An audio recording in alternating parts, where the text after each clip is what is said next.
大家好，我们来讲一下 Affirm 刚刚做的投资者日。投资者日这种活动对了解一家公司，尤其是了解它的管理层对公司长期的计划以及它的财务的指标非常重要。Affirm 是我们重点关注的一家公司。讲完这个之后，我可能会在今明两天做一个对它股价未来5年的预期，希望会员看了之后有问题留言，我们周末可以继续回答。投资者日时间比较长，接近3个小时。前半段主要是讲公司未来的增长，这个呢主要有3个。第一个就是我们之前讲的它新发行的卡，公司的目标是想让这张卡替代现在大家使用的借记卡以及信用卡，而且公司现在加上了储蓄账户。管理层的目标当然是让用户把自己的钱放在这个卡里，然后用卡做所有的消费，包括做小额的贷款。这个卡的增长现在看起来不错，而且管理层对未来寄予了厚望。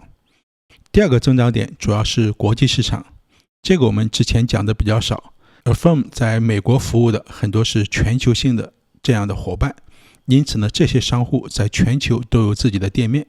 管理层就举例，他们要进入英国市场，发现相对比较容易，因为他现在英国市场 20% 的电商的用户已经是他在美国的客户。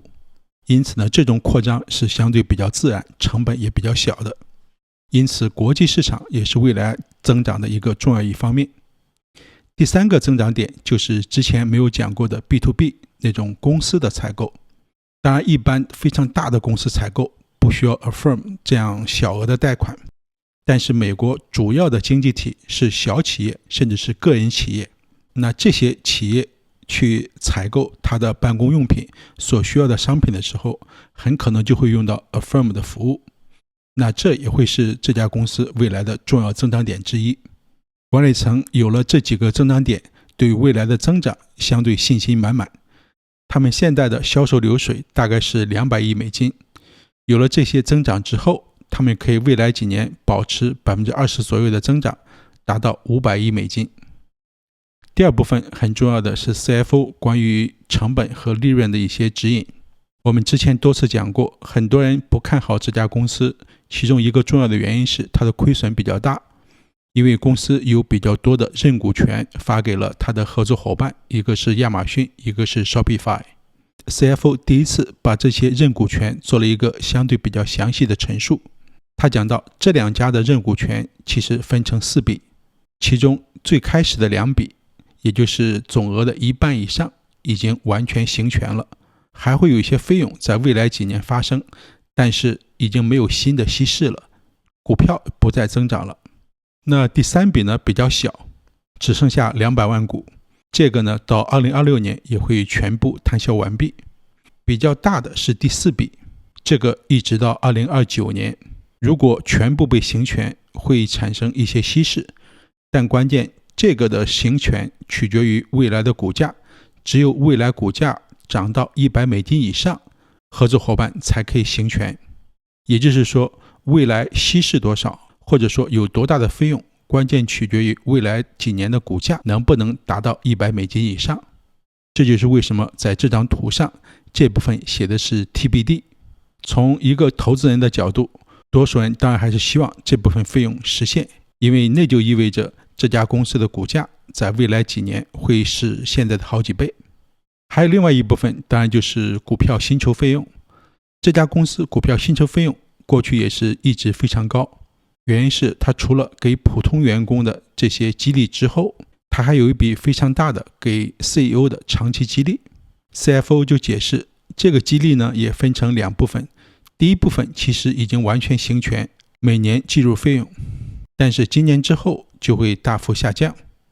还有另外一部分占的比例要更高，但这部分要必须等到股价达到132美金之后才可以行权，而这个时间的限制是2026年。也就是说，如果它的股价未来几年能够达到132，那会有一笔比较大的股票薪酬费用给到 CEO， 同时带来稀释。如果没有达到132，那它未来几年股票薪酬费用反而会大幅的减少。他们对普通员工的股票的奖励每年会保持在稀释不超过 3%。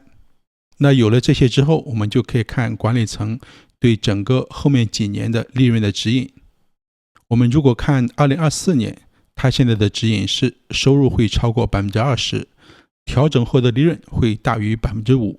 但鉴于它现在的认股权和股票新售费用仍然比较高，因此呢，在2024年，我相信真正的会计的亏损还是会比较大的。那我们看未来几年它的增长，管理层认为如果增长可以缓慢到 20% 以下，那么它的调整利润就可以保持在 20% 到 30%。 因为这家公司最为重要的指标就是贡献利润，也就是说收入减去交易成本，它长期的目标仍然可以保持在 3% 到 4%。 因此随着收入的不断扩大，它的调整后利润也会增长比较快。我们如果把 Affirm 跟 Square 进行对比的话，我们如果看两家公司的成长，也就是销售收入的增长加上调整后利润，这个比例都达到了 40%。 但是 Square 里面水分少一些，因为它调整过的利润已经包含了股票新售费用，但我的理解是 Affirm 没有，这是这个最大的区别。好，那我们现在就听一下投资者日。 All right. Well, thank you for joining us. We're excited to go a little bit deeper into Affirm, what do we do, why it matters, what we plan to do next, than the average Thursday afternoon earnings call. I'll take you through our agenda for the day real quick. Libor will tell you all about scaling Affirm Card. Wayne, our Chief Revenue Officer, will join us to talk about winning at checkout, how we've done it so far, and what do we plan to do to continue taking the place that is ours. And Pat Suh, our SVP of Revenue, will come and tell us about entering new markets, international as well as B2B. Then I'll come back with a little bit of future navel gazing and a couple of thoughts, what might happen after today. And we'll have a Q&A session right after my talk. Brooke will come in to tell us all about our funding strategy and just the extraordinary job our capital team has done literally over the last 12 months. And Michael will tie it all together with a really deep dive into financials, charting our fiscal future towards the next big goals. We'll have a few special guests along the way. I won't reveal all the secrets just now, but I promise you it'll be fun. We'll try to keep it pacey. We will not stand between you and your cocktail hour any more than we absolutely must, but the content is good. Before I get off stage and let Libor take it over, we mean the mission that we set out to do. We've been at it for 10 plus years. Everything we do connects to it. Nothing is more exciting for me personally than getting positive user feedback. Right? Those of you who sometimes stalk me know that Affirm logo is always on my chest. And without fail, someone, any random situation, will grab me and say, hey, Affirm was really great. Thanks for that thing you helped me buy. True story. The man who put this microphone on me 80 seconds ago told me he used this on Amazon, really loved it. It was great. Thank you. Thank you for a great job with the mic, and thank you for being a customer. The best, in my biased opinion, thing that we've done in the last 10 years is the Affirm Card. It is a focal point of all the things that we've set out to do, to build a product that really bleeds the mission, improves people's financial lives, does all the right things at all the right moments, works for every kind of transaction. I'll stop because I normally can't shut up about it, and so I'm about to go off on a rant. But as these things go at Affirm, the separation of church and state, or the God knows what sort of metaphor to use here, once a product is out of the innovation lab, it gets onto the factory floor. And the factory is run by Libor, our president, who's about to come and tell you everything that we've done with the card and what we're going to do next. Thank you, Max. I really appreciate it. I'm Libor Moholik, president of Affirm. I get to talk about the card, but it's still Max's baby, and so I get the pleasure of speaking to it, though. One of the things I want to talk about is first how we got here, a little bit of where this product came from, how we're seeing growth within the product, the expansion that those insights are informing, and the long-term opportunity that we see within the product. The product really started more than a decade ago when Max approached me talking about this idea of building honest financial products that improve people's lives. And the idea there, rooted in that idea, was a product where the interests of the consumer are aligned with the interests of the business, where when the consumer does well, we do well, and when we get it wrong and the customer doesn't do well, we share in those outcomes. And it really, as he was describing it, sounded like a deconstructed credit card. The pieces pulled apart and delivered back to the consumer in a consumer-friendly, understandable way, in a manner that ultimately delivered on those results. We started with Affirm at the checkout, at point of sale, where customers get clear terms ahead of time so that they really understand what it is that they're getting into as a part of the purchase. They know the total cost as a part of the purchase price. There's no later fees, interest, nothing that isn't presented up front is done later. So that was the start. Obviously, consumers loved it. They used it quite a bit and continue to this day. And it was really driven from the concept of the customer understanding their purchasing power. And merchants distributed because that confidence created conversion for the merchants. It created that additional lift in AOV, in volume that they saw. And then we took that and moved to Affirm Anywhere, taking the same product, allowing people to use it outside of the merchant network so that they could then leverage it broadly wherever virtual cards were taken. Next, we developed the marketplace, which was our app, which really helped the users understand their purchasing power as a beginning of a journey in their purchases. And that enabled them to also understand where and how to use the product. Is it an integrated merchant? Is it a non-integrated? Are there any deals? Are there any kind of offers? That then drove incremental engagement from our customers. And we brought all of that together in the card. All those pieces come together in the card where you still have all of those components, but you can use it everywhere and anywhere and for any purchase that you make. And that really came together in a way that customers love this card. They love the flexibility of being able to choose how they want to pay for each of their purchases, whether it's an everyday spend and they're going to pay for it now and draw straight from their account, whether it's a pay later transaction where they're going to split it and they choose terms ahead of time, whether they've made the purchase and they want to decide that now that they've made it, they should have split it and are going to split it as a result, all the way through all those options. They love it because of its acceptance. They can use this product anywhere that they want. They can use it online, offline. They can use it wherever Visa cards are accepted, and they know that Affirm is there with them. And most importantly, they really love it because it gets better over time. As they use the product, it gets better. And as we develop new functionality within this product construct, we ship it over the air. They get it in their app. And next thing in the morning, they've got new features on the card that they can access and leverage. But don't take my word for it. Let's listen to some of our customers tell it in their own words.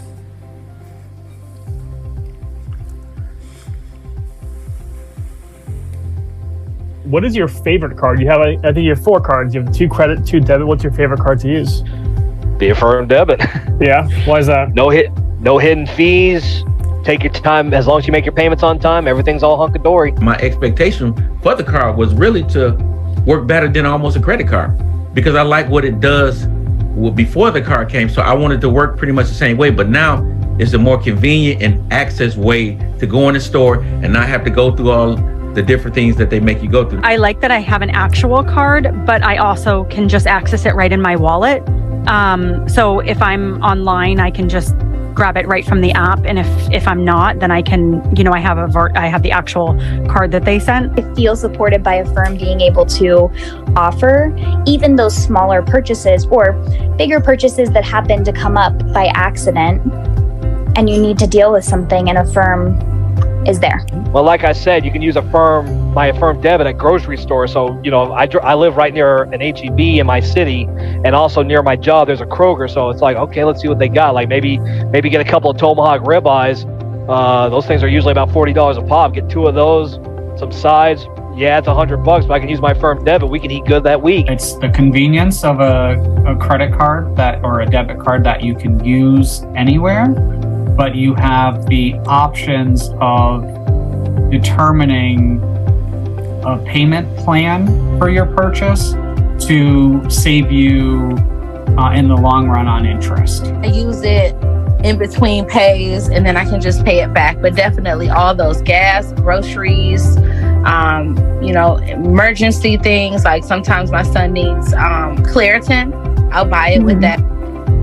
All with the Affirm card. And then, like I said, just pay it back with either monthly payments or pay it back in full, when my paycheck does arrive. This is like a credit card without the issues you would have with one of those other credit cards.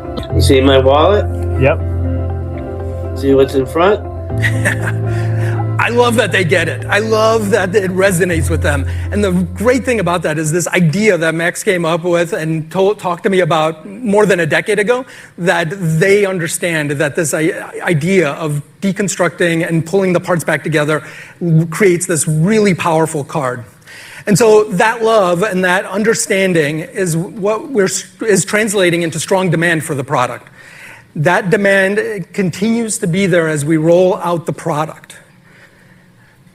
We're up to, in October, 500,000 active users. That's where we're at as of now. Also in October, we've reached 100 million in volume for the month. And all of that continues with really strong unit economics that are consistent with the rest of our product portfolio. That is really encouraging to see as we continue to roll this product out.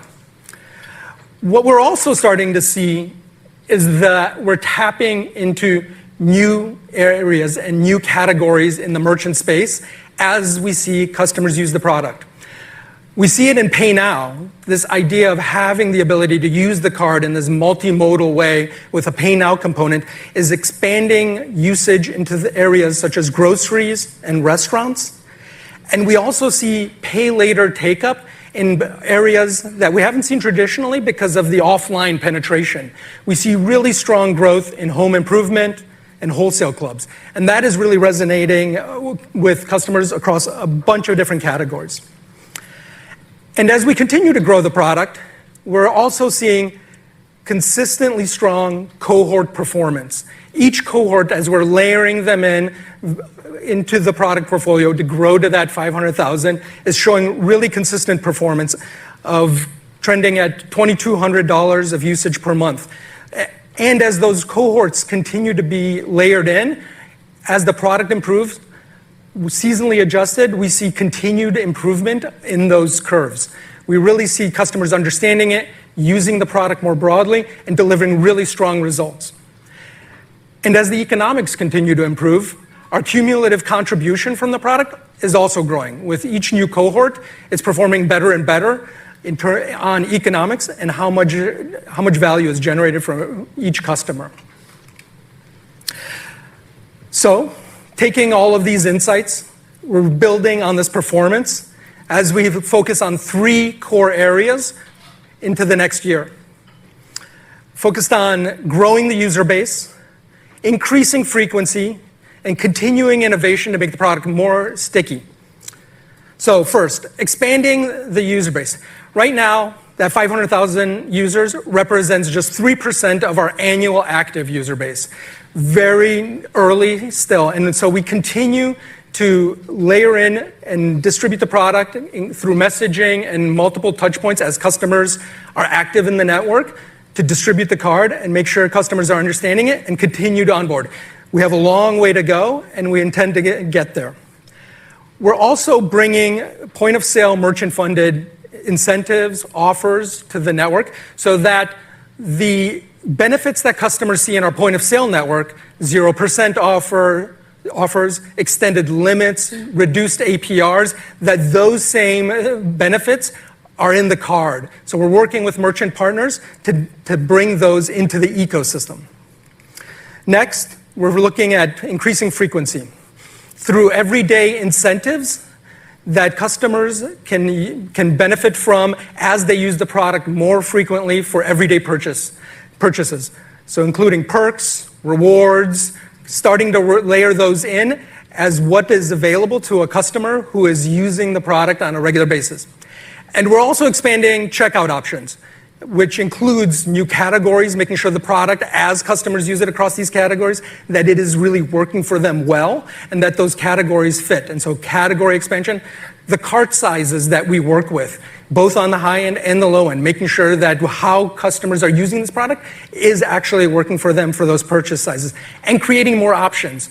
Pay in 6, pay in 2, introducing these options as a way to ensure that we're matching customers' cash flow based on the term lengths we're providing. Next, on innovation, we're announcing the launch of Affirm account, which is a transactional account with savings APY. It is connected into like any transactional account, it has ATM access, direct deposit, all the things that you would expect with savings APYs. And it creates a tighter experience with the Affirm card. With the Affirm card, you have a much cleaner experience, especially with Pay Now, of understanding where you're at with your payments and what you have available to spend. It results in the customer being able to have higher Pay Now limits in the ecosystem. But don't take my word for it. Right after this, out in the hall, we're going to have, the team is going to put together demos, and they're really, really cool. It's much better to see it than listen to me talk about it. I encourage everyone to go check it out when you can, because it's a really slick view into what's being done.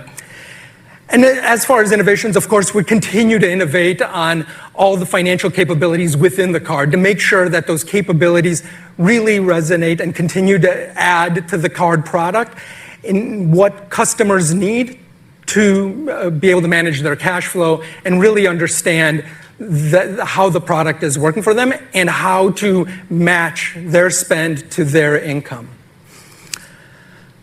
So taking all of these components and putting it together, users, frequency, innovations, we think about the long-term expansion of the card to go beyond the immediate user base. So we obviously have 500,000 users, and we have 40 million registered users. We have 16 million annual active users. So we have a lot of room within our own ecosystem. But really, we're going after the full card market. There is over $1 trillion in revolving consumer debt in this country, and there's no reason for any of it to exist. There's no reason for customers to be revolving and paying forever for purchases that they just layer in to their credit card. Surprised, right? And these are not planned revolvings. They're accidental things that have happened to customers due to the circumstances of their lives. We believe that all of that can be handled through Affirm card and individual discrete repayment for purchases where individual loans are matched individual purchases. And so that is the market that we are going after. And as we think about the future and going after that large market, we think about the progression that we've seen. Functionality, as we introduce it, drives increases in network reach, and those then drive frequency and ultimately share of wallet. We see as the product has progressed through this curve from checkout to anywhere to card with the account and beyond, that we see a greater share of each individual consumer spend coming to Affirm because the product is better. So speaking of network reach, I will now hand it over to Wayne, who's going to tell you all about what we're doing on the network. Wayne? Thanks very much, Libor. Good afternoon, everybody. Wayne Pauman, Chief Revenue Officer. So you've just heard from Libor about our consumer strategy and what we're bringing to our users with the card. This section is going to be all about our merchant network. And in our last fiscal year, 87% of our GMV came through our merchant and partner integrations. And those integrations are also the biggest source of new users for us. And so our consumer strategy is built on the foundation of the merchant network that we've been building over the years. And this is why we're laser focused on continuing to win at checkout. So there's three main pieces to our checkout strategy, which I'll take you through. First, we're always unlocking new merchants and new segments of the market. Secondly, once we have merchants on the platform, we're looking to grow our impact for them and grow our share of cart over time. And third, we use partnerships to accelerate our distribution, especially into the long tail of the market. I'm going to tick through each of these strategies in turn. So, unlocking new merchants and segments. In the last 12 months, we signed up over 21,000 new merchants. But let's start from the beginning. Why do merchants choose Affirm? They have a choice of providers. Why do we have the market share that we have? And why are we able to keep signing up merchants at such a rapid pace? Well, there's a few reasons for it. And as Chief Revenue Officer in my travels, I'm out talking to merchants all the time. I see this firsthand. First of all, it's the size and profile of our consumer network. So we've got over 40 million registered users. And if you're a retailer that's constantly looking to acquire and engage users, that's a powerful network to tap into. It's also the size and quality of our existing merchant network. We're live on retailers that represent 60% of e-commerce in the United States. So almost by definition, that means we're working with the biggest, most sophisticated, most discerning names in the industry. And it means we've had to face up to the most demanding technical challenges to support those merchants. It's also our brand. We have the highest aided awareness in our industry. And directly connected to that is it's the mission and the values underlying the product. So as I'm sure you've heard us say many times, we've never charged $1 of late fees, $1 of compounding interest, $1 of deferred interest, and we're the only one of our competitors that can say that. And merchants understand this. And merchants today don't want to put a financial product in front of their customers that's going to leave them with a bad experience.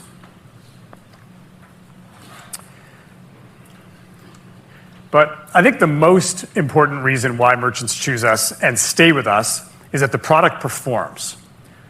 Give you a few stats here. We survey our customers regularly, and we know that 76% of our users would have either delayed their purchase or not completed their purchase had Affirm not been available at checkout.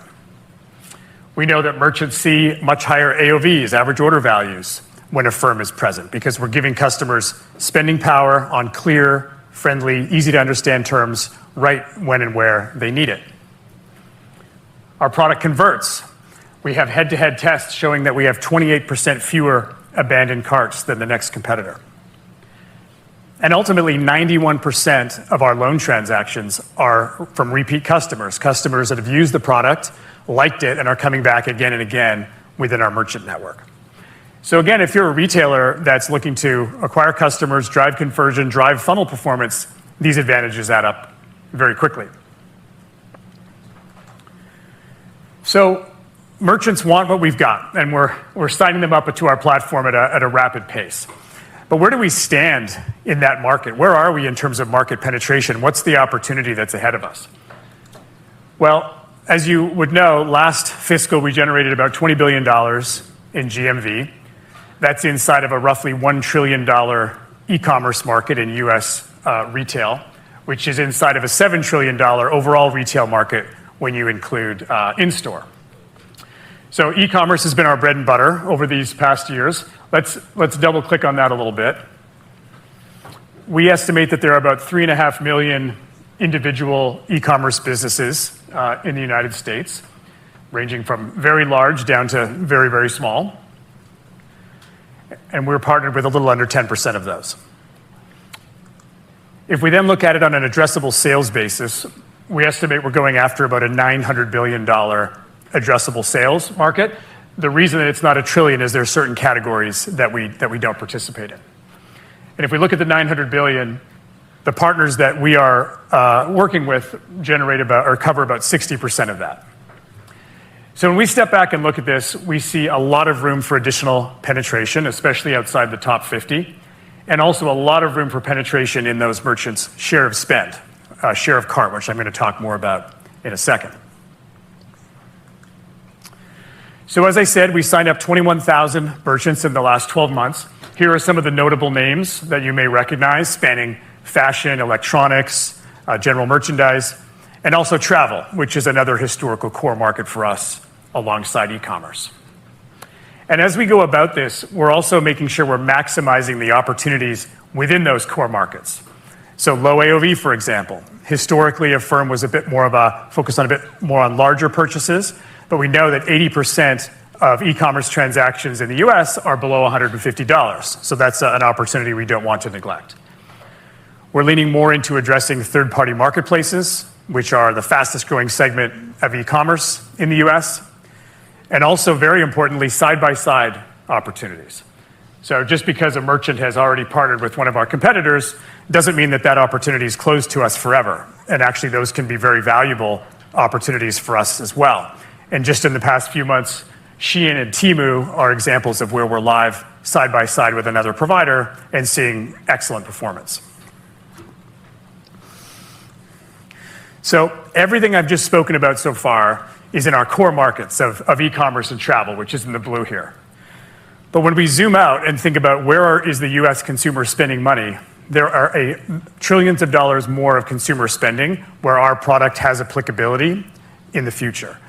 You already heard Libor talk about how some customers are voting with their feet with the card and using it in categories that have not been a historical focus for us. We're also going to be going after these on the merchant side. And we've already made inroads into segments like healthcare, for example. So we won't get to all of it overnight, but when I think about our runway to keep penetrating US consumer spending and building the network, I get very excited. So that's on the merchant penetration side. Now let's talk about growing share of cart. So when we sign up and onboard a merchant, that's just the beginning of the story, the beginning of our opportunity to expand our impact with those merchants over time. So we have quite an extensive playbook that we built over time to continue building our impact by rolling out features and enhancements after the initial launch. And I'll give you some examples. Our pre-qualification feature is all about showing customers what their spending power is with Affirm before they get to checkout. And that gives customers the confidence to convert and, where appropriate, to build their basket. Adaptive Checkout is a product we launched a couple of years ago, which gives customers a choice of installment plans, of financing plans, that they can decide what is right for that purchase they're making and for their budget and for their cash flow. That also drives conversion for retailers. Financing plan customization, very important. Things like 0% APR promotions, longer terms that might better suit the purchase price of the product, sometimes 0% promotions and longer terms together. These are very, very powerful tools for merchants to use that we have in our toolkit. And related to that, brand-sponsored promotions. We're spending more and more time facilitating underlying brands or vendors or manufacturers to be the ones to fund those 0% offers at retailers and drive performance. So these are 4 examples among many others. And these strategies are often developed in partnership with our biggest and most important partners. And then when we see what works, we roll it out more widely to the merchant base. So let's look at some more examples of this in action. What we've done on this chart is aggregated a number of our travel partners and tracked our share of cart in terms of our percentage of their sales that we are covering, that we're funding, from the first quarter of launch through to the 13th quarter. And so what you can see is that over those 13 quarters, we've steadily and dramatically increased our share of that merchant spending. So again, that's as we roll out things like 0% APR campaigns, optimizing the financing plans.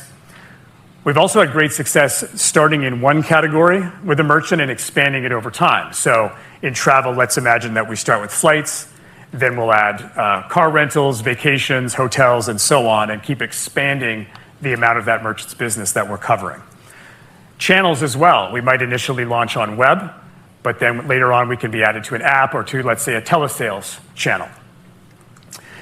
And we've done a similar analysis with some of our largest general merchandise retailers, and the pattern and the tactics are very much the same.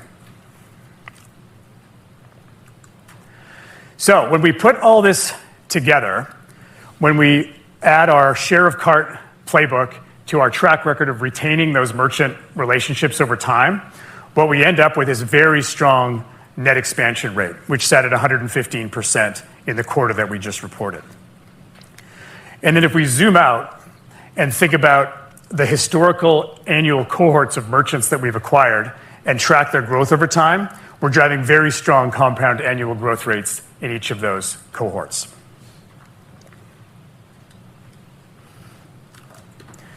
So the last pillar I'm going to talk about is accelerating distribution. So you saw a minute ago how many merchants there are in that long tail outside of the top 50 merchants that we have still to penetrate. So the question for us is, how do we do that quickly and efficiently? And a big part of the answer is through partnerships. So our partnerships fall into broadly three categories. First, e-commerce platforms. The most small merchants are using a third-party e-commerce platform to run their site, and we can be added easily as a payment method within those platforms, and it makes it easy for merchants to take advantage of what we have. And so we currently have 75 e-commerce platform partnerships, which collectively cover hundreds of thousands of merchants.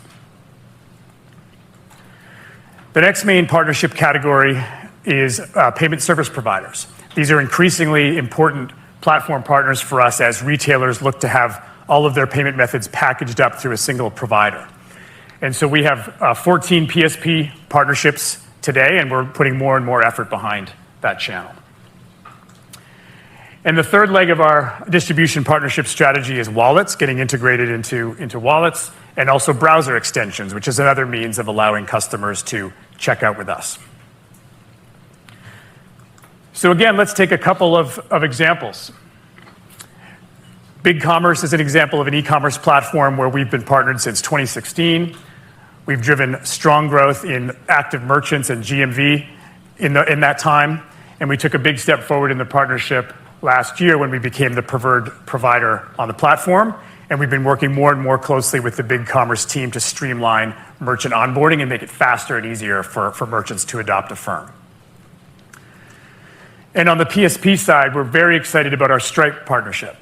We've only been live for about a year and a half, but we've got rapid and accelerating adoption and GMV growth, and we've already expanded the partnership from the US to Canada. So the last partnership case study I'll mention is a wallet case study, wallet partnership. And this is one of the partnerships we are most proud of at Affirm. This is Shop Pay Installments, which is a powerful offering we built with Shopify inside of Shop Pay. So we launched this in June of 2021, and since then the program has grown and grown as we've been working hand in hand with the Shopify team to keep developing the program and rolling out new features. When it first launched in June of 21, it was a pay-in-4 only product. A year later, we launched Adaptive Checkout, which I spoke about, giving customers the choice of plans to drive additional conversion. In December of 22, we launched marketing tools to allow retailers to feature installments throughout the customer journey. And then just this year, we've launched in-store installments and also made it really easy for merchants to offer things like 0% promos at will through the Shopify platform. And this is just a sampling of a non-exhaustive list of the things we've done together with Shopify, and we're not stopping here. We have a really robust roadmap to keep growing this partnership. So for our next segment, we're very lucky to have with us Kaz Najatian, who's the COO of Shopify. He's here, and he's going to sit down with Max to talk about this partnership in more detail.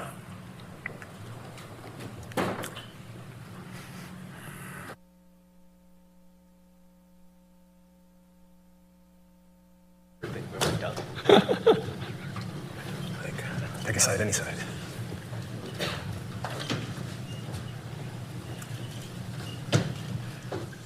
All right. Have a seat. Before beauty. Have a seat over the beautiful chart. All right. Hey, folks. Kaz, everybody. please give our one of our finest friends, shareholders, and collaborators a warm welcome. Thanks. Thank you. Thank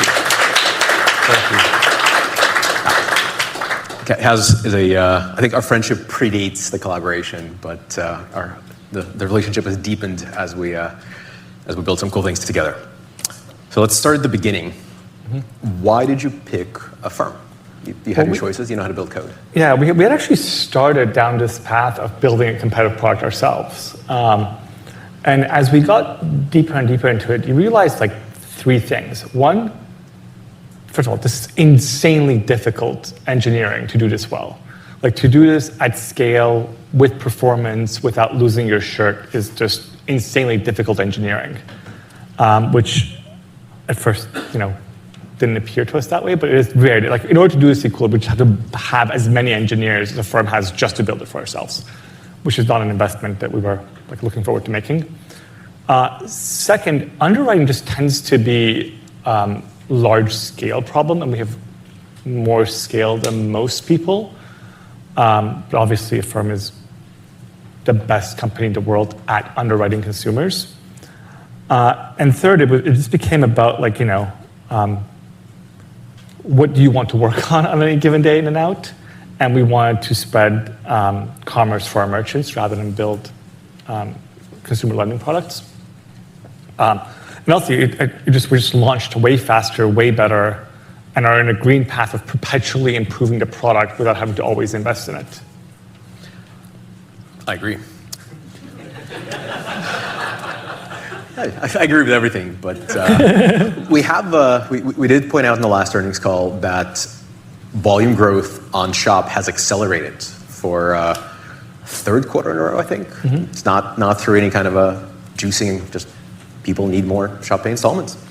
So what has been your favorite thing in the history of the relationship so far? You have partnerships. Like most companies end up having partnerships with other companies to just get parts of what they need. But the Affirm and Shopify partnership is a special one because I frequently get on calls and I don't know who's from which company. I can't quite tell who's on our team, who's on Affirm's team. And I remember I think it was a week before we were launching, we had to onboard, I don't remember how many thousands of merchants. 900,000. It was like we had to onboard 900,000 merchants in one day, basically, which is more merchants than every other lending, like paying for company combined had, like times probably 7. And we're like, hey, we have this problem. And I remember the thing that you guys did, which is still my favorite thing any partner has ever done. I think the entire Affirm team started reviewing merchants for a weekend, and it all got done. Which is like not a thing, like this is like, honestly, Affirm is core part of Shopify's infrastructure at this point. And it's hard to imagine the product without Affirm.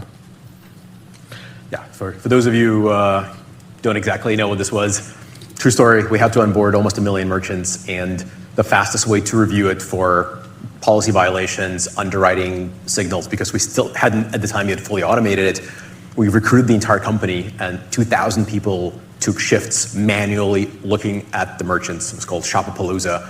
And if you reviewed at least 300, you get a t-shirt. And if you did more than that, you got a bottle. I have a bottle and the t-shirt.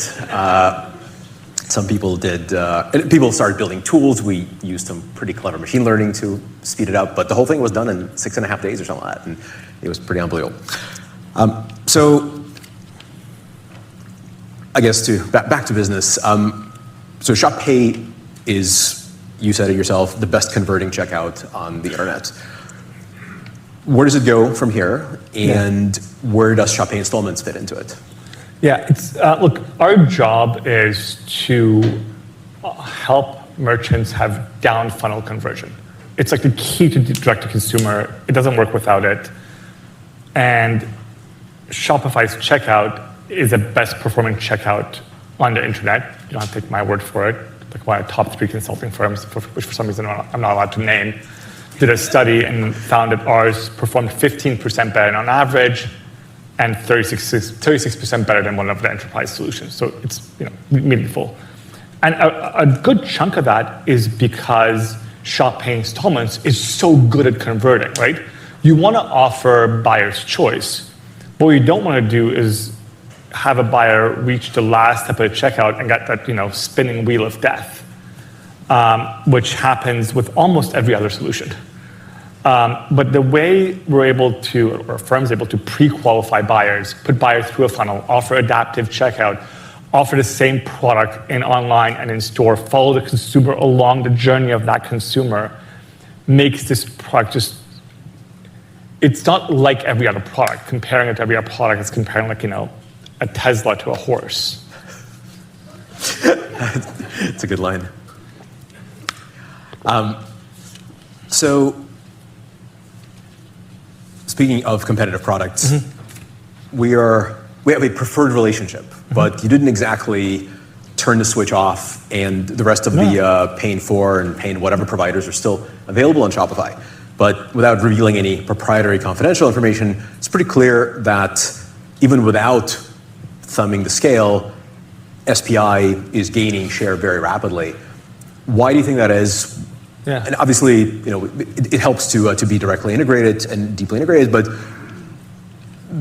I think there are deeper reasons, or at least in our opinion, I think Shopify by merchant count is the single largest installment place on the internet for every single one of the installment providers. It's not like, I think it's true. Pretty sure. But the reason merchants have overwhelmingly adopted Shop Pay Installments is because it integrates so deeply into their day-to-day flows that it's not yet another thing they have to do, yet another thing they have to manage. The money lands at the same time, accounting works the same way, order fulfillment works the same way. They don't have to have competing systems and back offices.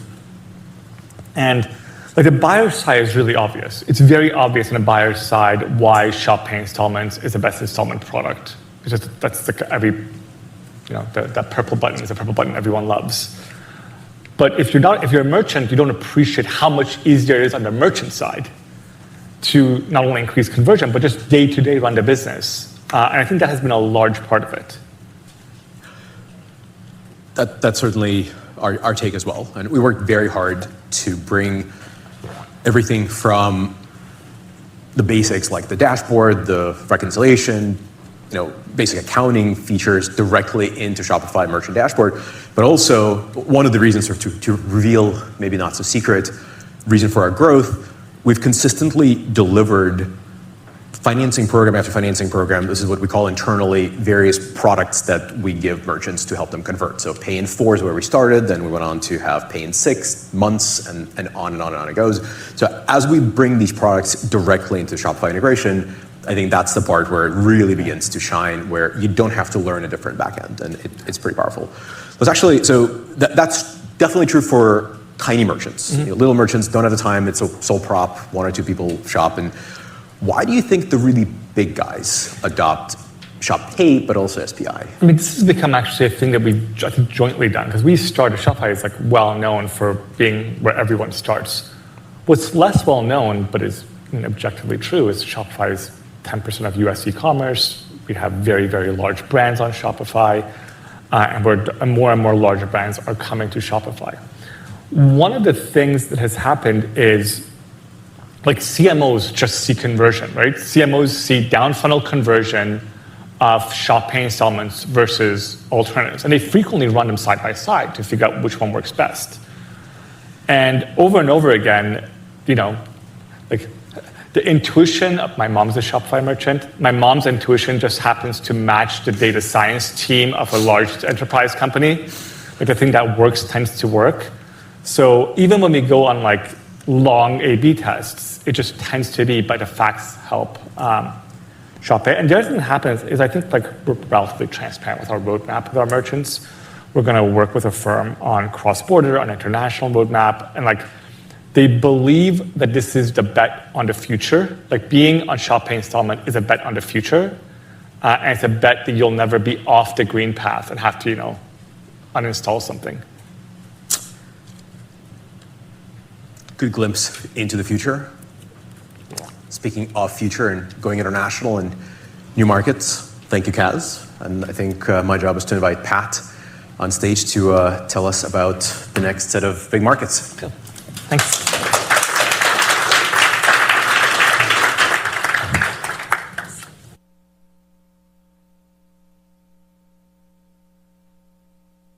Great, thank you, Kaz. We appreciate your time and you're taking the time to join us today.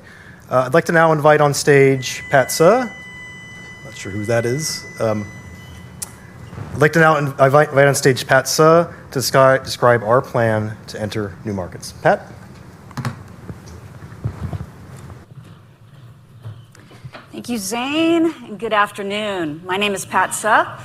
I am the Senior Vice President for Revenue at Affirm. And I've been at Affirm almost nearly 9 years, and I have to say I've never been more excited about what we're doing here at Affirm. You heard Libor and you heard Wayne talk about what we're doing on both the consumer side as well as the merchant side. I'm here to talk about where we're taking our value proposition and scaling that into new markets. So very excited to talk to you about that today. So I'm going to talk about two opportunities. Number one, international, and really our disciplined approach in approaching these markets. And number two, B2B, and how we're taking our offering to the business buyer and extending our TAM. So let's talk about international first. Obviously, international is a large opportunity. 60% of e-commerce, if we exclude China, takes place outside of the US. So for us, that actually represents close to $1.5 trillion of opportunity near term. And then we're already working with a number of US, Canadian, multinational companies today. And why are we seeing this demand? We're actually seeing this demand coming from both sides, our merchants, our consumers, and including our platform partnerships. And the reason they're talking to us, and why we're constantly getting these questions, is really across a few different dimensions. So number one, they recognize that honest financing for consumers is a global demand, is something that has universal appeal, and they're asking for us to expand that. Two, they know they want to offer a wealth of offerings, more than just pay in for, and they're looking for a financial provider that can do that. Three, they know we can execute. We've worked with them, many of these partners, for over a decade, where we've worked with them on growing their business, and they know we can execute. We've been able to reliably and quickly deploy solutions with them, and they see our teams as extensions of their own teams. And then lastly, as you just heard from Max and Kaz, when we can partner together, when we can work together, understand each other's businesses, they know that we can deliver more value. So with all this, I do want to talk about the disciplined approach, since you all are investors, that we take into entering new markets. So first, total opportunity, kind of talked about the addressable market here. Two, we look at market share. We look at the presence of our existing merchants and partners within different regions. That allows us to de-risk our expansion there as well as accelerate our time to market. Three, we certainly look at economics. We want to make sure that there's a reasonable mix of profitable products as we enter these markets and there's an appetite for them. And lastly, obviously, speed of execution, product integration requirements, et cetera. And so I wanted to walk you through a quick example. I think Canada is an excellent example of how we expanded both with a partner and scaled for growth. So back in 2019, we actually launched with Peloton Canada. Peloton had asked us at the beginning of 2019 to move into Canada and extend the 0% program that we had been working on in the US that was very successful for the last 4 years. And in 6 months, we mobilized our teams to launch this before holiday. So in 2019, we expanded. Over the next several quarters, we saw expansion into the various provinces and territories. And then in 2021, we decided to accelerate our growth within Canada. We saw traction in the market, and we acquired PayBright, who was the leading financial service provider at the time. Shortly thereafter, 2021, second half, we launched with a major consumer retailer. And then in 2022, a major enterprise retailer. And finally, this past year in the first half, we completed our integration and migration of the users. So everyone's on a single platform, and we are ready for the next stage of scale. Now, as we look beyond Canada, our largest partners actually already have significant market share outside of the US that we think will really serve us well. So when we look at our top client relationships, again, leveraging that playbook that we look at, we see that anywhere from 20 to 38% of our largest client relationships have significant market share in Europe. And this regional market share is really our opportunity to rapidly expand with those partners, and it leverages the pre-existing relationships that we've had. So based on these factors, Max announced our entry into the UK. And when we look at our playbook again, we look at those 4 factors, right? TAM, $133 billion TAM for the UK. 2, penetration of existing partners. We see 20% penetration in the UK. There's proven customer demand and really an opportunity to go beyond pay for. So when we look at the economics and we look at the speed and the demand within those markets, we think the UK is such an attractive market. Even the Brits want honest financing programs without those late fees and gotchas. And so we've continued our UK expansion. We have hired a seasoned team. We have a country manager. We have the licenses. We've been having active conversations with a number of partners. And so we're very excited about announcing some new news over time in the UK markets. Okay, now for B2B. And before I get into it, the demand I'm seeing actually in the B2B space, just very exciting. I haven't seen this type of traction since my early days at Affirm back in 2015. So this is a very exciting time to kind of be in this space. And so we have an immediate opportunity within the sole prop B2B market. And so let me back up. Talking about what B2B means, we're first focusing on the SMB financing market. And this is business buyers buying on behalf of their companies. And this can be anything from laptops to toilet paper. And we already know that this is a large market, $700 billion market. Now, when we focus on the sole prop space, that's already still a very large market. $300 billion and over 28 million sole props in the US alone. So when we think about the near-term opportunity, taking the sole prop market, expanding that further into what we think is the addressable SMB financing market, which existing credit offerings we think Affirm's solutions can fulfill. And then when we look further, we see the broader US B2B TAM. So that's our disciplined approach and entry, again, with taking a measured approach in how we expand our addressable market. And so why do we have a right to play? I think this stat is just very important. 69% of sole props that are less than 2 years old are declined for financing. And I think that's really powerful because that presents just a real opportunity for Affirm.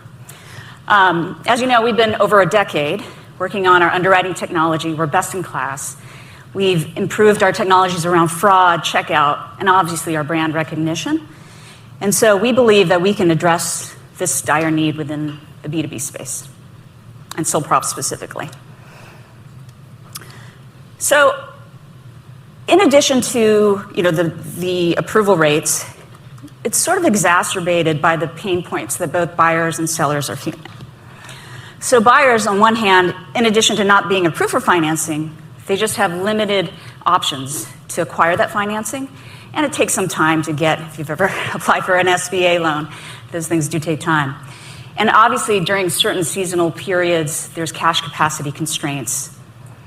And then for the seller and the retailers, there are poor credit options, and they've seen how Affirm has been able to unlock growth, both in conversion, average order values, and they want that for their business buyer as well.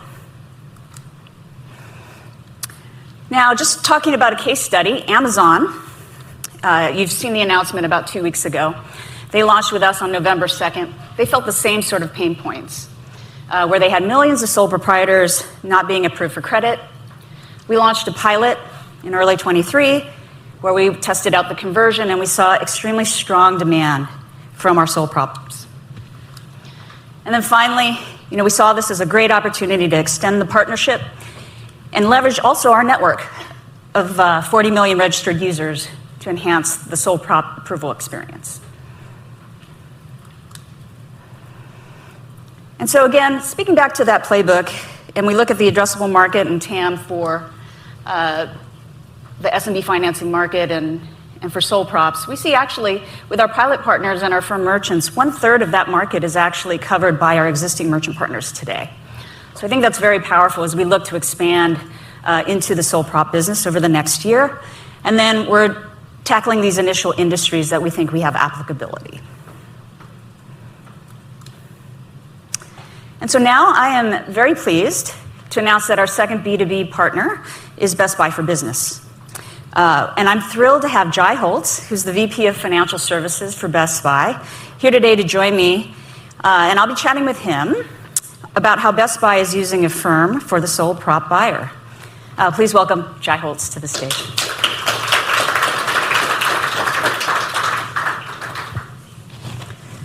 All right. Try not to fall down, right? They don't make these very sturdy. Let's see that. How are you? I'm good. How are you today? Thank you for joining us. Yeah, happy to be here. And I think for the sake of the audience, maybe you can start with an introduction and a little bit about your background, Jai. Yeah, so Jai Holtz, as Pat said, I lead the financial services business at Best Buy, which is both consumer and business. Prior to that, I've spent 20 years with other retailers, kind of supporting their financial services business. So most of that time was at Sears, but I've also been at a couple fintechs in that time also. Great. And so maybe you can describe also Best Buy for Business. I don't know if some of the folks here in the room may be familiar with it, but maybe you can talk a little bit about the service you're providing.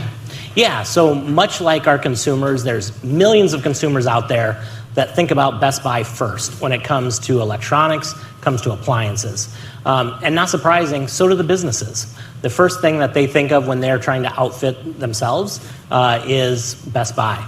And so we have a huge breadth of customers that use Best Buy for Business. Anywhere from large hospitalities that are outfitting every single one of their new rooms with a new big screen TV, to home builders that are looking for packages for their home buyers, and then even those small companies that just need a handful of laptops to really outfit their space that they're using. That's great. And I know that there's a lot of physical goods. I know you had mentioned at one point maybe even some services might be involved. Yeah, so when we think about it, what you're seeing as a demand not only for the product, but really the service that Best Buy can provide that no one else can with our Geek Squad. So they're looking for us to come in, hook everything up, wire everything. So really we can do it from soup to nuts when you think about what the businesses need. That's great. And then let's turn a little bit, I guess, towards the sole props and sole proprietorships within the business. Is that an important segment for Best Buy? So for about 2 years ago, we added the Best Buy for Business credit application online. It's really opened a brand new set of customers for us. So what we're seeing now is thousands of applications every single month that are coming in. And if you think about the customer that's going online to Best Buy for Business to apply, it isn't your large corporations. We have sales teams that support those folks. It really is the smaller companies. Think of the sole proprietorships, the LLCs, the companies that have 100 or less individuals working for them are the ones that are really coming online and applying with us. And so it's a huge opportunity as we think about how do we continue to grow these relationships with these businesses. Yeah. And you mentioned they're applying on the site today. What sort of financing options are available to these with sole props and businesses? Yeah, it's been a struggle for retailers for many years. We have financing. We can finance a large corporation with no problem, right? There's more than enough lenders willing to do that with us. When it comes to the LLCs, comes to the sole proprietorships, they're just an underserved market. There is not a lot of national players out there that are providing opportunities. And when you think about it, if they don't get the opportunity with us, they're going somewhere else at a much higher expense, much less convenience. That makes sense. So that's a big pain point in terms of them being able to apply and get financing, correct? It is. And not only a pain point from, can they get approved? But it's a pain point from the experience. If you go to these big lenders, they look at these folks and they want all their financials. They want the financials of, the owners and so forth. And the experience just becomes very poor for them. Yeah. And it's a lot of work to come in and buy 5, 6, 7 laptops, right? And so how do we make that experience better, get more approvals, and help not only them, but help our sales? Now, are those the pain points that you see Affirm addressing? It is, and as we look at it, and it's going to be a growth, over the years, but, we know the experience that Affirm provides, which is top of its class. And so we're looking now to add that to the business side. Okay, great. And now what percentage of Best Buy for Business customers are financing their purchases today? Yeah, we don't exactly provide those exact numbers, but what I can tell you is the majority of our Best Buy for Business transactions are financed. And as you can imagine, the last 3-4 years with the pandemic and now with some of the economic stress, that percentage has only increased. And so you're not only seeing consumers need more support financing, but you're starting to see these businesses, especially the small ones, need that support from us. Now, when you looked at providers here, did you see any other providers being able to scale or handle the types of pain points that we're talking about? So I've been trying to find the right partners for 20 years, and so today, I don't believe that person exists for us to be able to take care of these customers in a national standpoint. And that is really why we will be launching soon with Affirm to be able to hopefully overcome these challenges that have plagued the industry for years. That's great. And then what other expansion opportunities do you see between Best Buy and Affirm? Yeah, I think this is where I'm most excited, truly. Right now we're announcing and we're taking care of the sole proprietorship.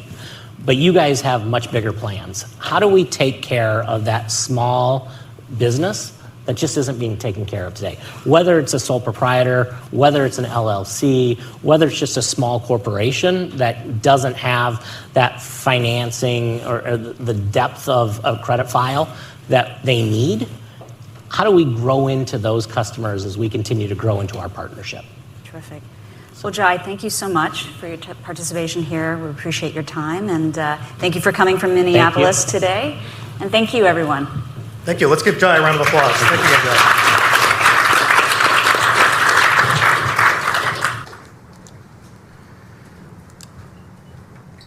Great. Well, I would now like to invite Max back on stage to discuss and describe the future of Affirm. Max?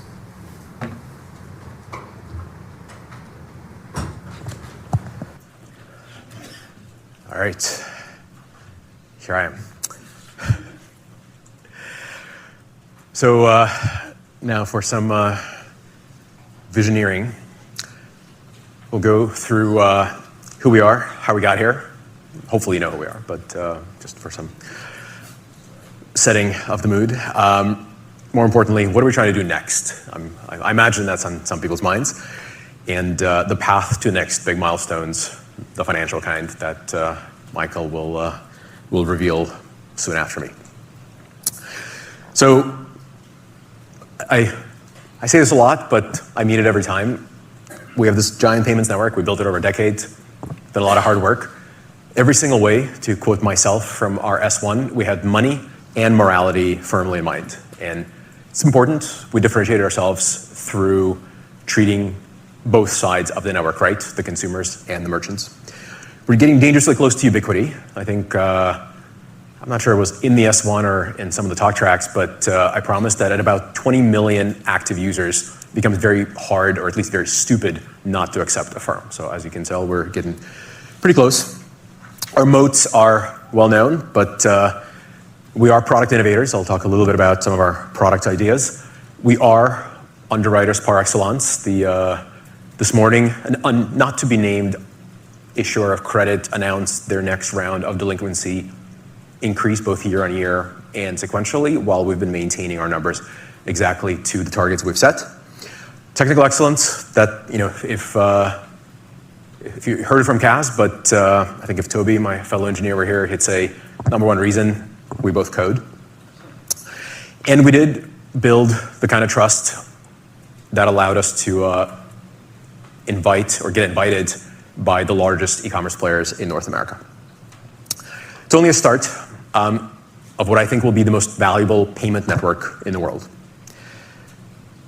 What made us unique, so the word unique on the page stands for the one decision we made in the very beginning. I've always wanted to set out to build a payment network, but unlike the last one that I built, where we didn't go below the rails, I wanted to actually manage risk on the assumption or on the conviction that by managing and pricing the risk, you could do more for both sides of the network and you could eke out real differentiation and your own space under the sun. And it worked. We get information from both the transactors and the items about the items being transacted. You heard Wayne wax lyrical about adaptive checkout. It really is as awesome as the story goes. It's basically the ultimate conversion machine. It allows you as a merchant to put forth a collection of deeply personalized offers, compelling the consumer to transact, easing their concern about affordability, or giving them something that fits directly into their cash flow. Every transaction becomes a personalized offer, which before Affirm meant either doing discounting, which is one-size-fits-all margin destroyer, or even worse, going for things like fake free offers and other gimmicks that obviously we would never do. That is why merchants come to us. We help them sell more. It's pretty simple, but it is really effective. For consumers, we stand for transparency and confidence. This is a real snaps of consumer reviews. We have millions and millions of consumer reviews. I get a randomly sampled one every 15 minutes. It's mostly dopamine. On occasion, it's sort of a thing to dive deep into to figure out what went wrong. If you can't read what they say, you can tell by the emojis. Most of the time, they really love us. I looked up iOS ratings right before I got on stage. It's 4.9 after 1.4 million reviews. We're well reviewed and we're still well loved by our consumers. The thing that is maybe a little bit below the surface is the brand scales. If you are taking your Hamptons third bedroom and turning it into a gym, we'll help you finance the bike or the rower or the treadmill.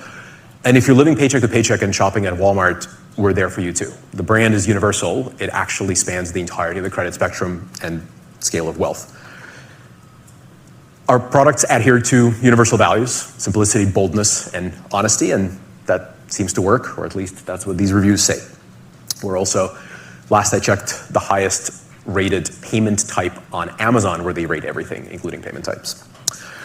As our network grows, our modes get deeper. We get more data, we underwrite more transactions, we meet more people. You've seen the size of the user file that we have underwritten in Wayne's presentation. Network expansion is fueled by signing up with new merchants, but also by making new connections in the network, for example, going offline, like we did with the card.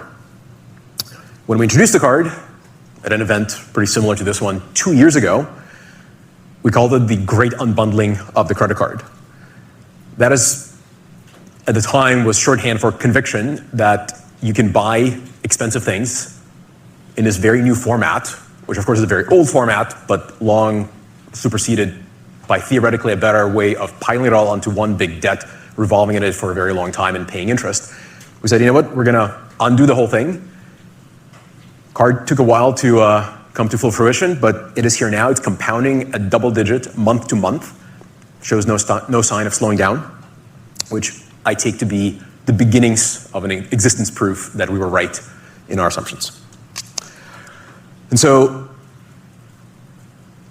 when we launched the card, we sort of said it, but maybe a little sotto voce, we want to be there for every transaction. And with every passing earnings call, we said it a little bit louder, and a little bit louder.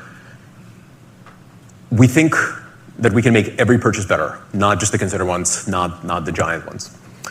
So quick stats, 80% of all transactions in the US are under $70, and the average card swipe is $60. You would think that is a solved problem. It's super easy. This happens all the time. Go downstairs, buy yourself a cup of coffee. Should be extremely, extremely optimized. And yet it's not. You have two choices. You have debit, which gives you no grace period, no insufficient funds protection, and if you're not careful, you're going to end up with a $38 maximum NSF fee for trying to buy a salted pretzel outside. On the other hand, you have credit, and if you live in New York and get paid a Wall Street salary, you think of it as debit, credit, who cares, end of the month is all that I need to do to pay off my bill. But for most people in the country, you're not starting the month with a zero balance. You're actually coming in revolving already, and you're about to pay interest on a $5 pretzel if you're a tourist hanging out in Times Square buying yourself a snack. I think neither of those two things are good or optimal or liked by consumers.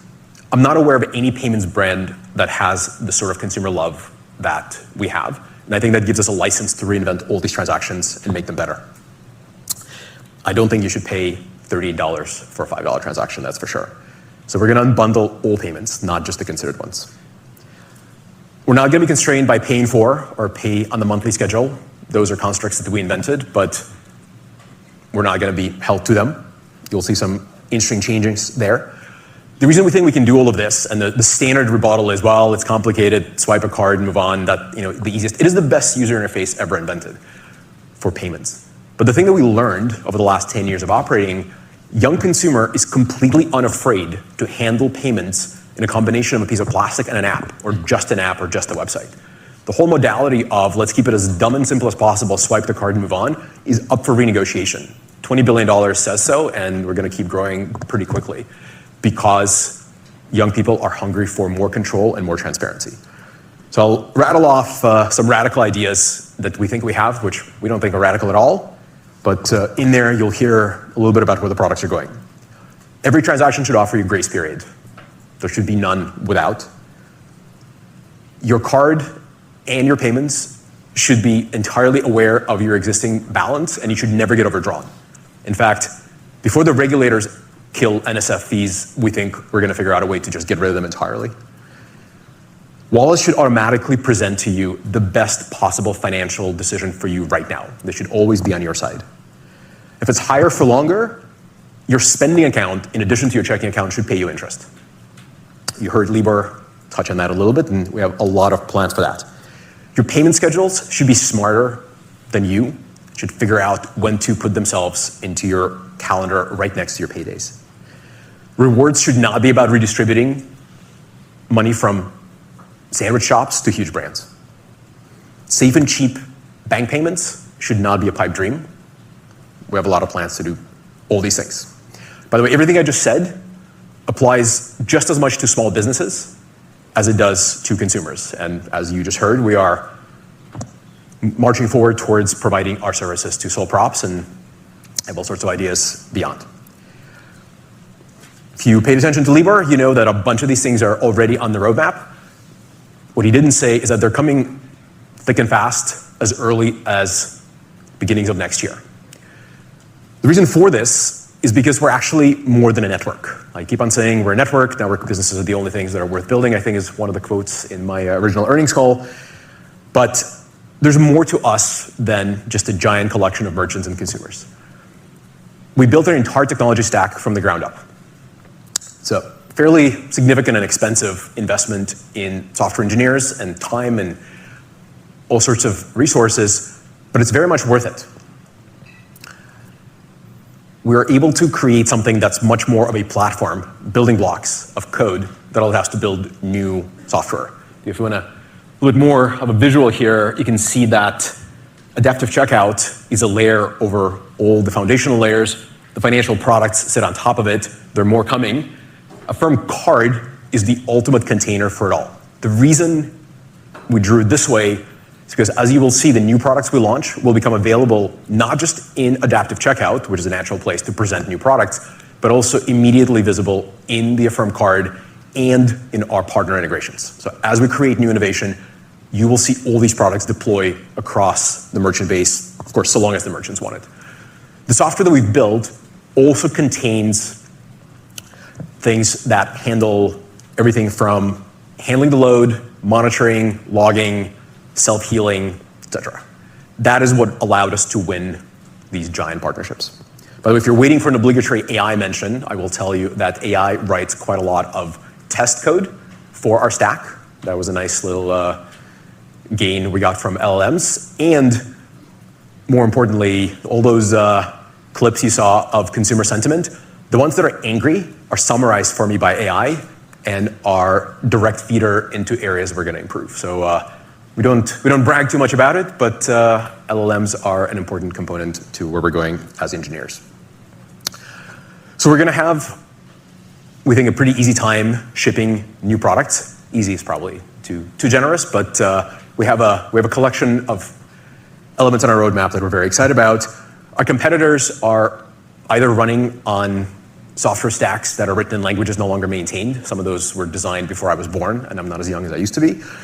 And startups that we compete with may have all the technology, but they don't have the distribution. Every time we launch a product, it shows up in front of hundreds of thousands of merchants and millions of consumers.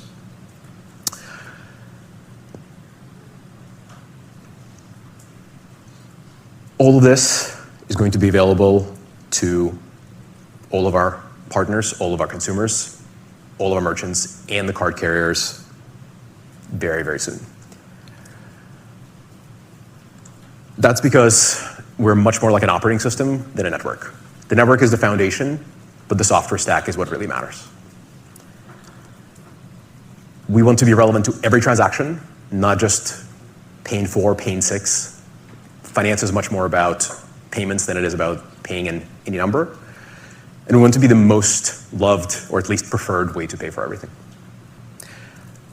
As a builder of operating systems, we're also our own favorite developer, but we have all the intention, as you heard from Kaz, to open our APIs to our partners and allow them to contribute to the ecosystem of apps that runs on top of our OS. So I'll leave you with this. 5 years from now, we have no intention of being a leader in BNPL. We intend to be the leader in payments, making it more honest, accessible, and better for everyone involved. On that note, I'd like to invite my co-conspirators for some questions from you. Thank you, Max. Okay, I'd like to now invite Libor, Wayne, and Pat to join Max on stage for our first question and answer session. We will accept questions from both the online audience as well as those of you in the room with us today. We ask that you please defer any questions related to financial matters until the second question and answer session, after which Michael will have presented the guidance, so that the financial model, excuse me. I think we're ready. So we'll go ahead and kick it off. If you have any questions, please raise your hand. We also ask, if you do ask a question, state both your name and the company that you represent. Gada, we'll start with you. Hi, it's Brian Keene, Deutsche Bank. I guess 2 questions. One, the everyday purpose kind of Affirm card, they're new competitors and there are competitors doing similar things. How does that differ from what Affirm offers? And then secondly, as you get more into underwriting kind of general purpose cards, how do you differentiate yourself from regular bank underwriting on that?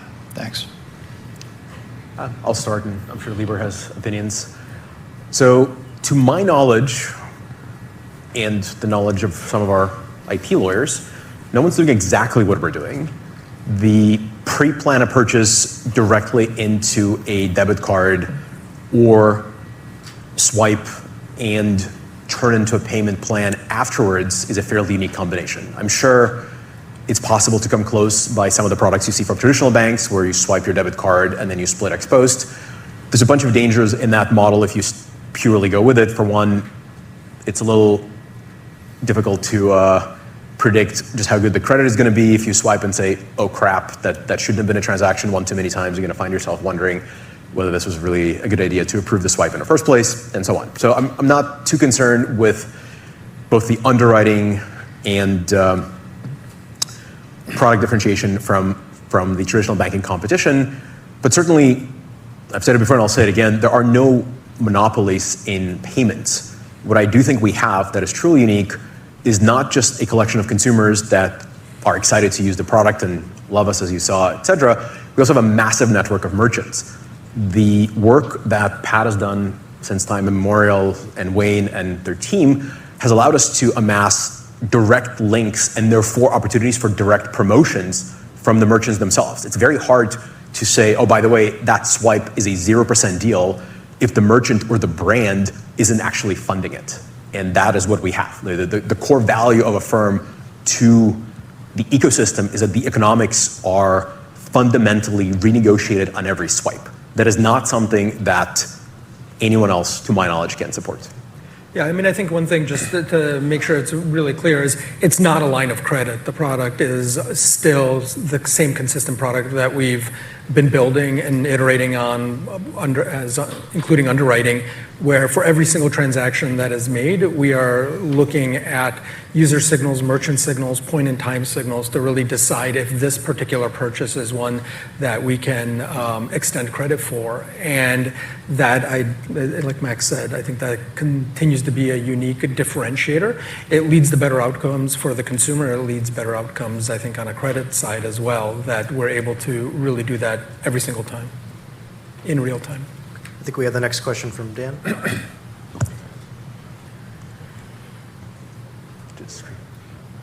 Just scream. For the webcast. Looks like we're having some mic difficulties. You got it?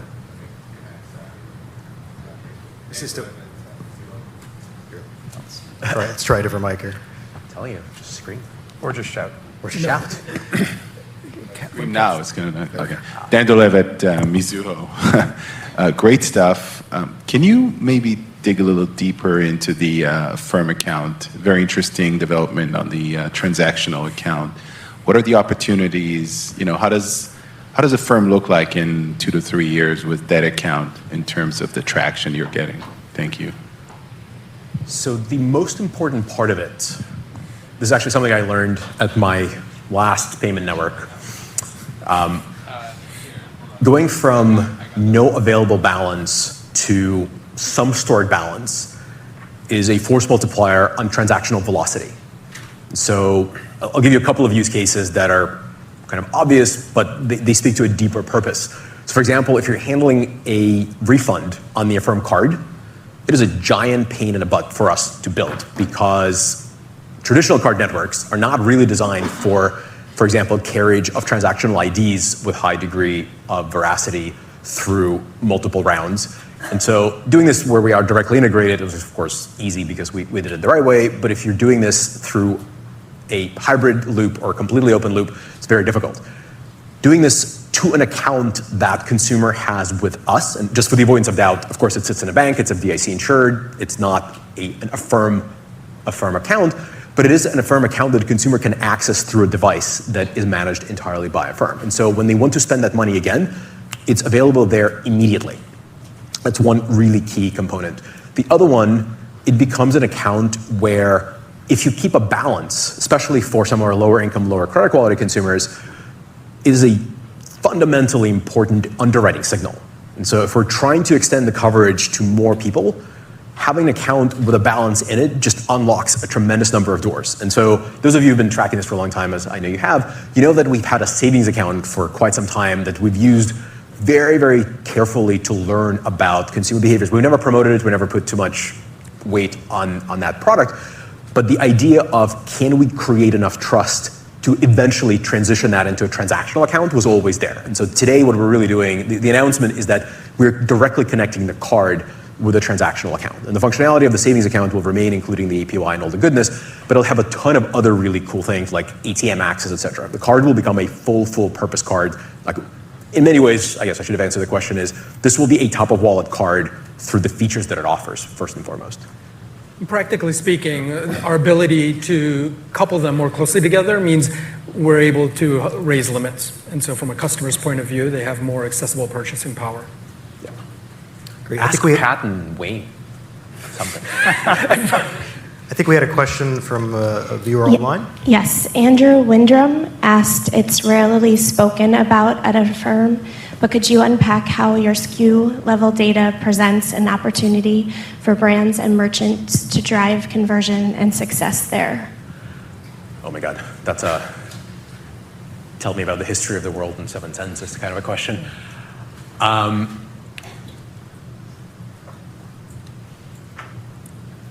I'll give you some examples. I'm sure all of you come up with your own favorite examples, but if you're buying a thing and the brand wants you to feel extremely good about buying it over time, the brand can say, I will just make the interest be 0 because I know what the SKU is and I'm motivated to fund the interest of this transaction.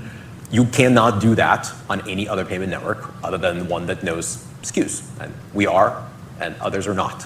That's the most basic example. In addition to it, we just have a tremendous amount of information around things like repayment for SKUs. And so you start figuring out what it is that people value more like capital assets versus things that they see as consumables, et cetera. So it has an enormous feed into our underwriting engines. And then beyond that, we understand consumer preferences. Part of, I alluded to it, adaptive checkout is about conversion. If we know what it is you bought in the past, what you value, what do you think is a really important thing to have on a 0% deals or not on a 0% deals, we can use that information to formulate an offer for you and teach the merchant, here's what this consumer will value in their next transaction as it comes up. And so the SKU level data feeds both the transactional underwriting as well as transactional offer targeting within adaptive checkout or the card. I can add a little bit on SKU information and how merchants are using it.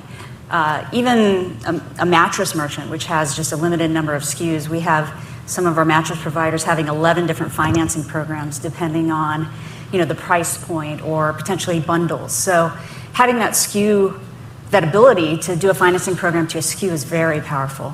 Other merchants like our OTAs and our travel group, having information about when a flight will take place or when a trip will complete actually has some signals into how well that individual will repay. And so that actually feeds into our underwriting. So we've been able to leverage some of that data to enhance our underwriting and actually approve more for some of our OTAs. So SKU level information just in itself, when you add it in addition to our technology, it's just very powerful. Even using it for inventory management when they want, they have got too much of something and wanting to move product, they can create offers for it. Andrew Bao from Wells Fargo. You had one slide where you showed the progression of share of card within the travel industry, and then I believe the other was general merchandise. And they both had their own little inflection points at certain periods in the life cycle. I think it was quarter 7. So what are the drivers of that inflection? And is there kind of a roadmap on how you penetrate these verticals that ultimately starts to drive the flywheel effect? Yeah, I think the lumpiness you see in those charts really is tied to when we might have launched some particular initiative with some particular merchant. So let's imagine in travel, maybe that was the quarter that we went from flights to vacations, for example. Or in general merchandise, it might be when the merchant unlocked a bunch of 0% promos. And so there's not necessarily an even pattern as to when the different levers roll out, but our strategy is to roll out as many of them as we can on top of each other over time. Sometimes that requires a lot of cooperation and technical work on both sides to unlock, but the goal is kind of this never-ending process of layering on these levers. Hi, Jason Kupferberg from Bank of America. So I just had 2 questions. The first one is international versus B2B. I'm curious if you're taking a 3 to 5 year view, which of those two do you think will be generating a greater degree of volume and revenue for Affirm? And the second question is just on Affirm card, are you seeing any meaningful amount of cannibalization at all versus the traditional Affirm platform? And if so, any way to quantify that? Thank you. It's a great question. The second one certainly is. I don't know if anyone of us is really qualified to opine on the first one, though. Obviously, I love all my children, and B2B is, longtime watchers heard me say on many earnings calls, small businesses, that's the engine of our economy. I love small businesses with a great degree of passion, and nothing excites me more perhaps than launching this whole prop thing, except the card, of course, which is the best thing ever. And international is so cool, and you heard Kaz basically pre-announce it for me, so that was cool. So I think all these things are going to be pretty awesome. Which one happens bigger, faster? Don't know. Don't really care. I think all of those are huge opportunities for us. We see quite a lot of greenfield there. On the cannibalization, I'll let Libor quantify it because his team watches this very, very carefully. But the one thing that's worth knowing, a huge part of the card design, sort of how we approached it, is, I'm stealing his quote, but we embrace channel conflict. We invent, build, manufacture, and sell instruments. We want to be in every wallet. We want to be in every checkout. We're happy to have our logo embedded at the last page. We're happy to have our logo embedded in every button. And so when we do that, key part of it is you want every offer that merchants painstakingly put together on our platform available in every channel. And if it's not available there today, we work very hard to harmonize it. You don't want consumers going, oh, I clicked on that button and I got the 0% deal, it was sweet, and I clicked again and it was gone, I forgot which button. So like that's noise and friction, we don't want any of that. And so cannibalization is okay so long as the economics remain similar or ideally the same. And we work quite hard to make sure that it's fully harmonized. It's never perfect because everybody's on a slightly different implementation schedule, but it is an important thing for us to track. And then as far as card cannibalization as it stands today, Libor can tell you. I mean, we do see positive substitution. And by positive, I mean that ultimately the product that they're substituting into the card has wider reach, has more use cases. And so when we see a customer move from the one-time use cards, from that narrower capability to the broader capability, they are substituting, but they're using the product more frequently. And so we see increase in volume and GMV and usage, like the cohort chart that I showed, that is a lift above the product that they're substituting out of. Yeah, average card usage is more frequent than the highest frequency of pre-card user. Yeah. So it stands to reason that the substitution, whatever happens, is an accretive, not destructive. I mean, and a little bit of inside baseball. I mean, as we're rolling the product out, these are the things that we're looking for, right? That the substitution is positive, and that's where we have this measured pace from cohort to cohort to really understand exactly what's happening. Yeah, actually, I forgot to drop an important stat in my talk track, so I'll ad-lib it now. So in support of the argument that we are an operating system, or at least a software development platform that becomes faster and faster, the launch of the B2B required no new integrations except for obviously new merchants that are launching with us and no new consumer information, but the card is even cooler. So the time we took to figure out that the cannibalization was positive and the credit outcomes were better or equal to existing was longer than the actual software development cycle. So the card was done quite some time ago. We just weren't willing to say, caution to the wind, let's see, because we knew there would be a trade-off and we wanted to see that the cannibalization is positive, not negative. So you can do your own math, what exactly took how long, but the card was in my wallet for quite some time before it was allowed to go wider because we wanted to make sure this cannibalization is actually clearly positive. And we have a lot more to do, so it'll get even better, but we didn't pull the trigger on it until we knew it was going to be great. Ramsey? Ramsey El-Assal from Barclays. Two questions. The first is I wanted to follow up on something you mentioned about merchants now willing to host multiple providers at checkout. I think you characterize that as an opportunity. How do you ensure that's an opportunity rather than the opposite? And then the second is just a follow-up on Dan's prior question about the Affirm account. And is the long-term vision here to build up a deposit base to basically fund loans? Could it become an important funding source? Is that the long-term vision, or is that not necessarily the purpose? I'll take that backwards. The shorthand answer to the second part is no, we're not constructing a backdoor into banking. We do not intend to lend from these deposits, certainly not in the roadmap right now. It is exactly what I said it was. So at PayPal, when we went from you can't store a balance to you can store a balance, we saw an increase in transactional velocity because once you have money in your pocket, you tend to spend it a little bit sooner. And so as consumers pick up Affirm, they say, oh yeah, I do have a balance there. That's what I'm going to use. So it's all about that, more about that, and access to cash and all the sort of things that you do with a transactional account. It is not something, we don't have a bank charter. We're not looking for a bank charter right now. We wouldn't be able to lend against it even if that was on the roadmap, but it isn't. So that's entirely a feature related development. And we've said it before, just sort of double click on that a little bit harder. We won't seek a bank charter until we see a feature that we have to have one for. So if there was something on the roadmap that we said we have to build this because it's so on mission, so important to us, the only way to do it with a bank, then we'll talk about getting a bank charter. Bank charter in and of itself is not a positive or a negative. It's just not the thing in front of us right now. And the back to you. Yeah, side by side. Yeah, good question on side by side. I think we're seeing it much more of an opportunity than a threat. And the main reason is that where competitors are already installed is typically in the low AOV space where we hadn't focused as much. And so as we push more into that space, it's typically us coming into that space as opposed to competitors trying to come into our space. And I think if we tallied it up over the past year, we've seen much more examples of us being added side by side versus the reverse.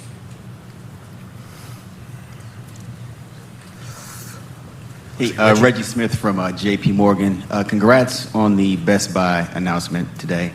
My question, just looking at Best Buy's website, they have their own card, their own business card, much like, I guess, Amazon does. Can you remind us how you guys win in those head-to-head situations, and maybe talk a little bit about the risk profile of a small business, loss rates, et cetera, whatever you can share now, just to kind of lay that out for us. Thank you. So I can share at least, with Best Buy, they do have the card, and they actually wanted to seek out additional options, and that's why they came to us. So it is actually to augment their existing card.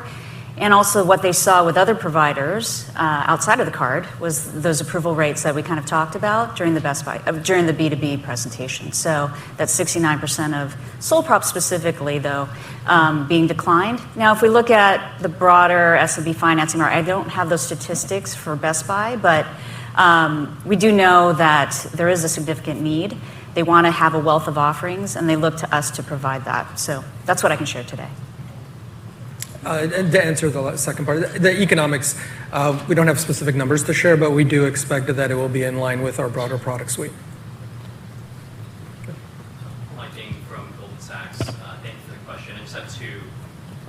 Libor showed a chart around contribution profit per cohort increasing over time. And I was just wondering if you could talk a little bit about the drivers of that. Is that more products being rolled out after each successive cohort, or is it just merchant expansion allowing for users to spend across more merchants? And then secondly, just as a follow-up, on international, is the go-to-market going to be any different relative to domestic? And are you going to have any funding changes that may look different than the US and Canada? Yeah, so it's cumulative contribution is what it's called. The steady rise is in improving in economics, not any contribution into the program, but the economics of the program improving. That is primarily driven, and I think we talked about this a few quarters ago when we were talking about the timing of our rollout, is being driven by a lot of the pay now functionality, and as we were dialing in the new model. So there's multiple models actually operating within the context of the card. The model that is the newest in that product suite, or in that product, in that suite of models, is what we call the pay now model, the NSF model for swipes. As they were, as you swipe, then you have 2 days and it settles with the backing account. That was the one where we spent a couple quarters tuning it, and the improvements there are where a lot of, not all of that, but a chunk of that is coming from. Limit setting as well as a piece of it, yeah. But that's what's driving it. International go-to-market? Yeah. Sorry, could you repeat the question? The question was around whether the international go-to-market or funding would be different relative to what you're doing in the US. I may defer on the funding piece for the financials section, if that's okay. Yeah. Mm-hmm. But the go-to-market is sort of, the story writes itself. We have a small group of enormously large partners that are all multinational. We need to make sure that they are ready when we're ready, or we're ready when they're ready.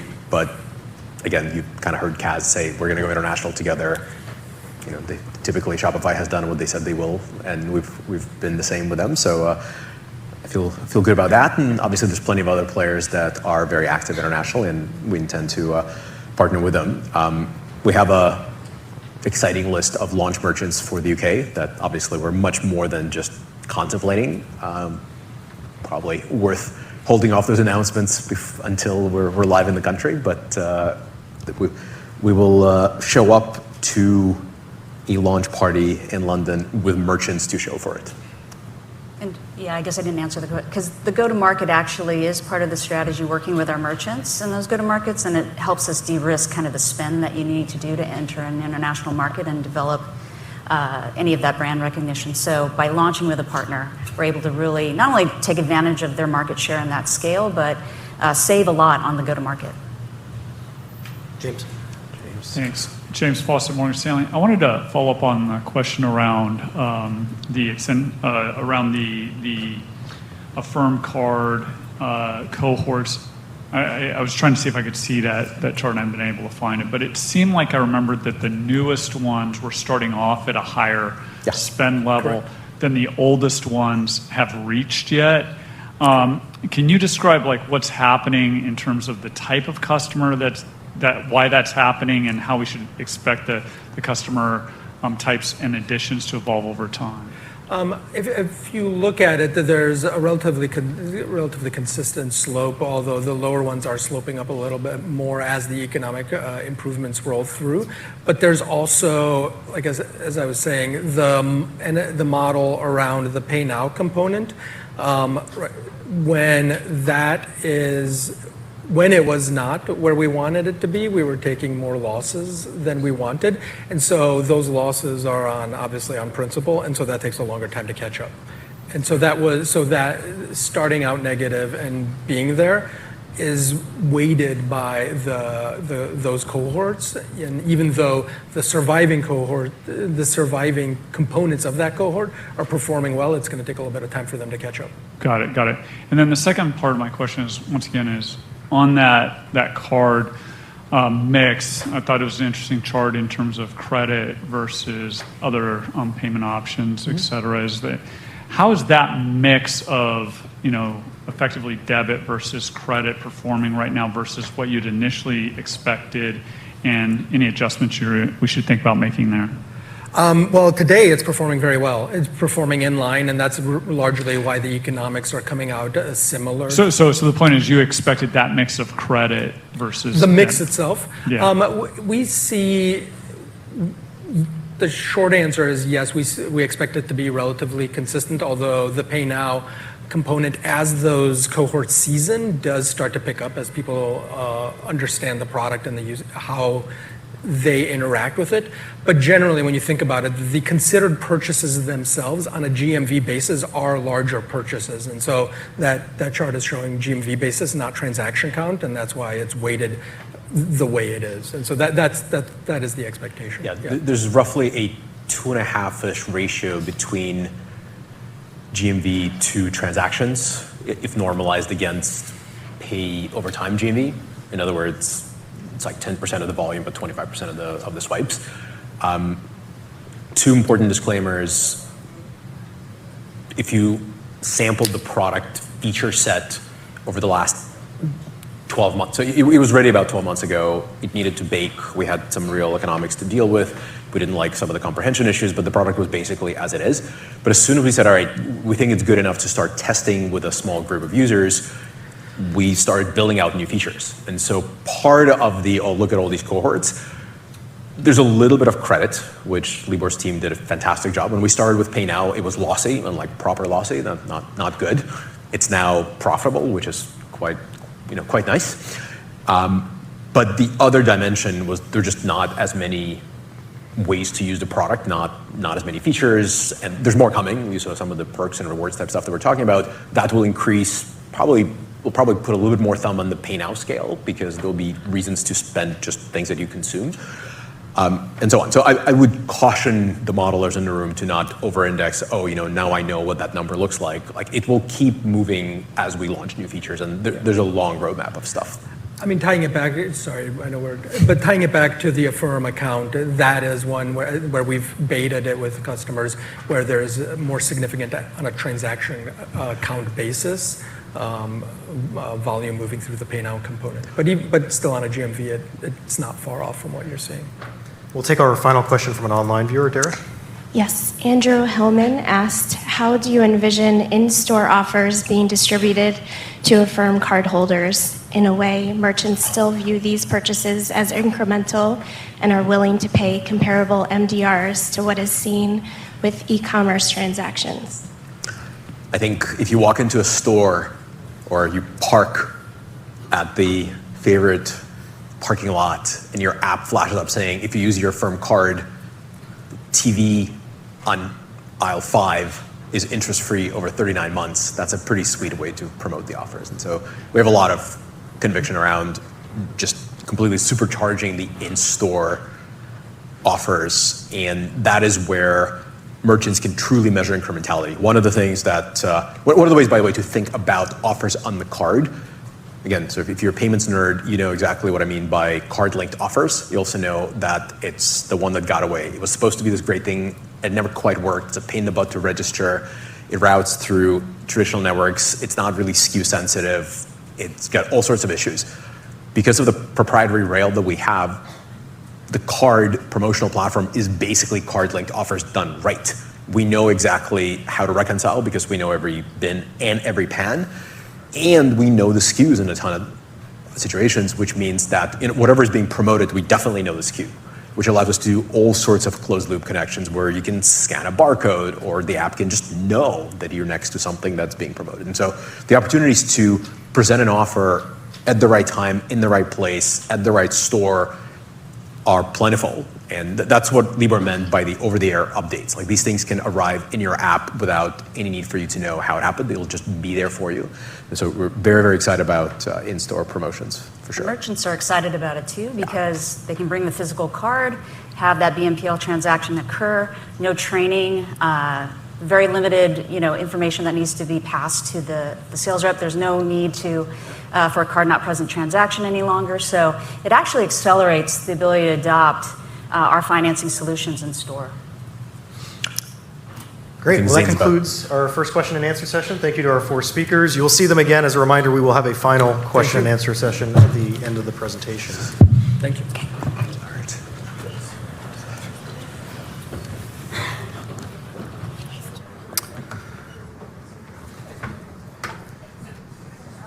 In the second half of today's forum, we will provide an overview of our funding strategy, as well as an update on our financial model. To get us started, I'd like to invite on stage Brooke Major-Reed, Affirm's Chief Capital Officer, to discuss our funding strategy. Brooke. Thanks, Zane. All right. She's not coming. I'm here. These headshots always get me. Good afternoon, everyone. My name is Brooke Major-Reed, and I'm Affirm's Chief Capital Officer. I heard today that Patty LaBelle was in the building. True story, not sure under what capacity, but I will not be channeling my inner Patty, so you can stay seated. But what I will be doing is taking you through an update of our overall funding strategy. As you've heard from my colleagues, it's a very exciting time in our business for sure. And trust me, I'm so grateful that it's not the same level of excitement we entered 22 with. And at Affirm's capital team, that's no exception. We have made tremendous strides scaling our funding ecosystem over the last several years. And that is well ahead of our meaningful GMV growth. So as a reminder to everyone, we fund the business across 3 primary channels. The issuance of asset-backed securities, or what we refer to as ABS, forward flow or loan sales, and we also have warehouse lines. So on this next slide, I've highlighted a few key stats that reflect our progress over the last couple of years.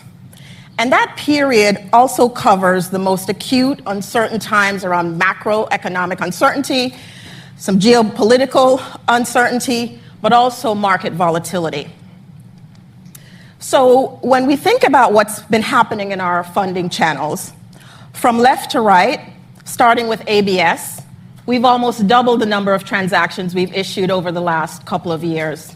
And we just priced a $400 million transaction with our banking partners just yesterday, which is very, very exciting. Our total issuance volume as of the last quarter stood at $6 billion. And that's well in alignment with how we think about accessing a channel like ABS. As a result, we've deepened our buyer base, adding 100 plus distinct ABS investors, attracting them to our platform, given the quality of our product. And we've done that through our own investor engagement, but also with the support of our banking partners.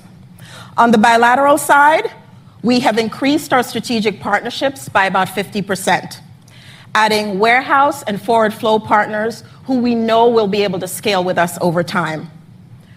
All of that activity has resulted in a very robust capital position of over $13 billion of funding capacity as of the end of the last quarter, almost double where we were 2 years ago. And again, that's ahead of the need. I will say that we are acutely aware that excess capacity has a cost. We're wholesale funded. So we manage utilization or excess capacity, the inverse of that, by taking a very risk-managed approach. So we tend to hover in the 70-ish% range, much like you've seen us report in our prior quarterly reporting. On this slide, I'd like to take you through our approach. People often ask, how do you optimize across all these channels? What do you optimize for? The answer is threefold. First, we invest in all our channels throughout market cycles. We build the apparatus, we invest in the model, and we have that as our anchor in terms of all the things that we're trying to do to fund the business, again, ahead of need. The second thing is that we align the capital team's objectives and activities around the financial objectives of the broader business. So we're constantly looking at how the financial picture will look relative to how we are executing in capital. And finally, we execute thoughtfully. What does that even mean? That means we cultivate and prosecute a robust pipeline through all cycles. We always have partners and a diversity of transactions that we're looking at, such that we're never reliant on a single partner, a single channel, or subject to extreme technical market swings that may lead to off-market or destructive cost of unit economics relative to cost of funds. So that's really important. On the right-hand side, we have laid out how we directionally see the interplay across the channels. What you'll see here is a powerful depiction of why we are so hyper-focused on investing in diversity. For example, the warehouse channel looks pretty stable, very attractive, general cost of funds, capital efficient. And I should step back and say across the characters we're looking at, cost of funds, capital efficiency just refers to how much of our own capital and cash we're investing in the funding business. And then market volatility is a proxy for access or pricing. So as I was saying, warehouse, pretty stable but less capital efficient relative to ABS and forward flow. But ABS and forward flow are very susceptible to market headwinds and shocks, as much like we saw over the last 12 to 18 months. And we continue to navigate the headwinds in the market. But because of this diversity, we've been able to successfully fund the business in an accretive way overall. And we saw this most acutely, if you think back to last fiscal year, Q2, we opted to lean into more balance sheet facilities as we navigated the most acute headwinds at that particular time. So we saw this dynamic at play. So where does this all take us? Our priorities look really familiar, table stakes, but what we're doing is we're doubling down on diversity.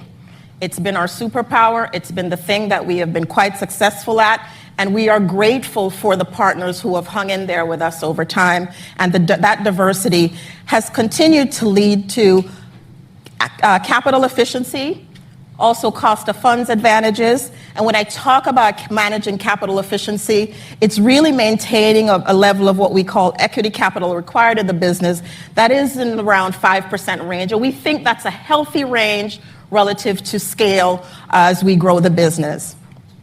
Leading to expansion. We will continue to diversify, but also not just in terms of partners and channels, but in terms of structures. We are looking forward to accessing differentiated pools of capital through new structures, which will ultimately lead us to the point of transformational scale. So we're looking ahead. And so when you think about what we're trying to do in capital is really be thoughtful about where the business is headed, never be a limitation, never be a constraint on the business, but do so while we're thinking about everything related to unit economics as well as depth and access across our model. So with that, I'll turn it over to Michael Linford. I'd welcome Michael, our CFO, to lead us in a discussion with some of our capital partners. Michael?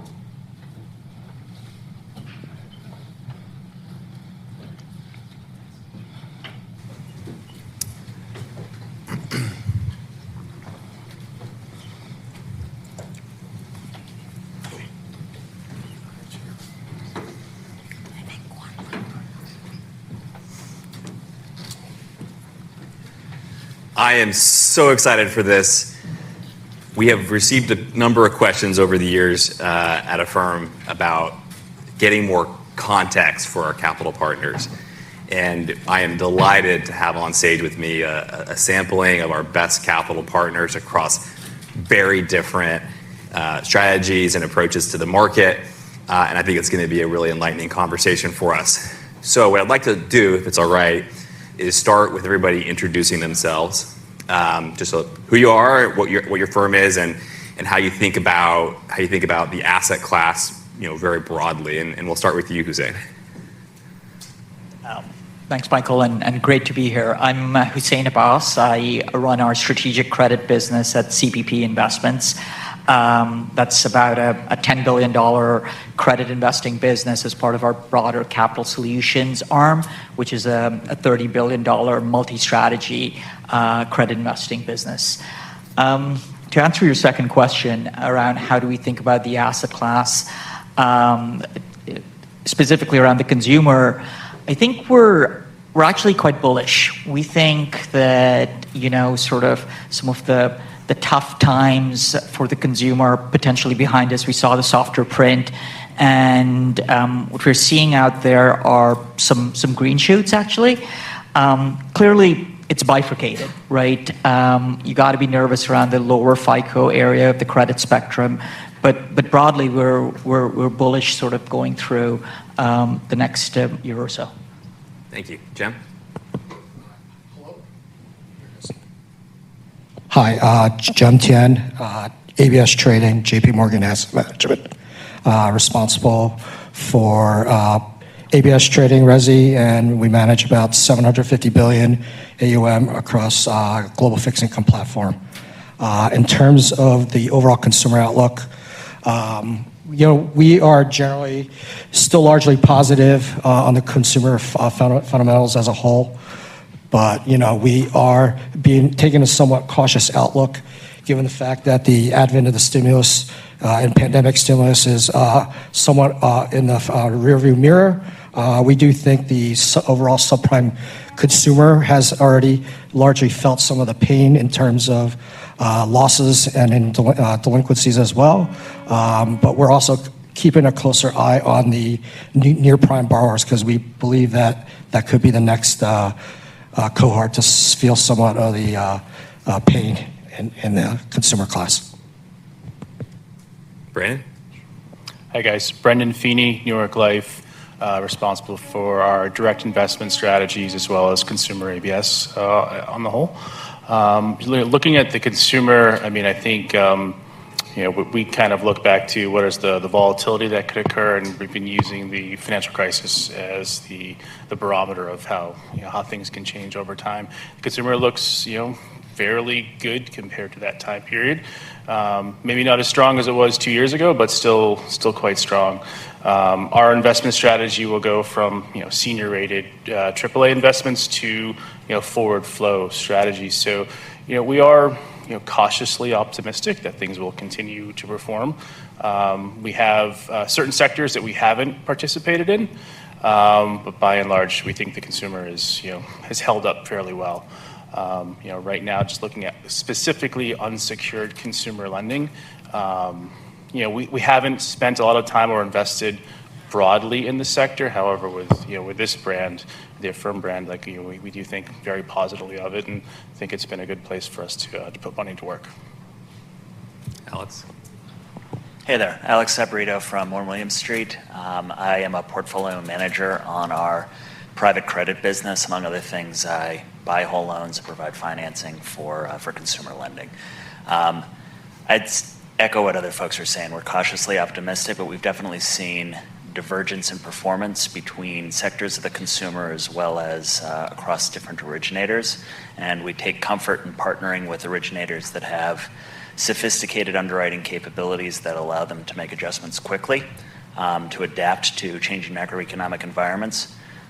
We also take comfort in working with originators that have differentiated consumer sourcing strategies. I think in this market, if you're competing with 30 other lenders for the same consumer, you often get adversely selected on both the coupon as well as on credit. And we like to partner with folks that have strong relationships with their sourcing channels that allow them to get differentiated performance out of those consumers. Marty. It sounds a lot like you're talking about Affirm there, Alex. I'm Marty Attia. I head up Barclays Securitized Products Origination business. I don't know if I have quite the degree of conviction of the rest of the team here on where the market's going, but then again, I'm on the sell side versus the buy side, so maybe that's okay. But if I look at all the sectors that I cover, which is, it's quite a few, it's globally across all the structured products we have, and I'm not just saying this because I'm here today, but I particularly like where Affirm is at right now. No matter, I think, where your view is, the more uncertain you have it, but even if you do have conviction, shorter term, higher velocity consumer assets with considerable yield on it, I think is a great spot to be in. We obviously agree. So I think you heard a consistent theme across the panel here around cautious optimism and bifurcation of performance. And so I'm going to ask each to speak to specifically how they think about the Affirm asset. Some have already hinted ahead, but Marty, let's start with you. What about Affirm gives you conviction? Yeah, so look, I think you've heard hints of it from the other folks too, that we're starting to see some bifurcation in the market. I think it's easy to underwrite when unemployment keeps going down, rates are low, there's low inflation. But I think Affirm has a real passion for underwriting. And I don't know if you always hear a lot of people say they have passion for credit underwriting, but they clearly do, and they take a lot of pride into it.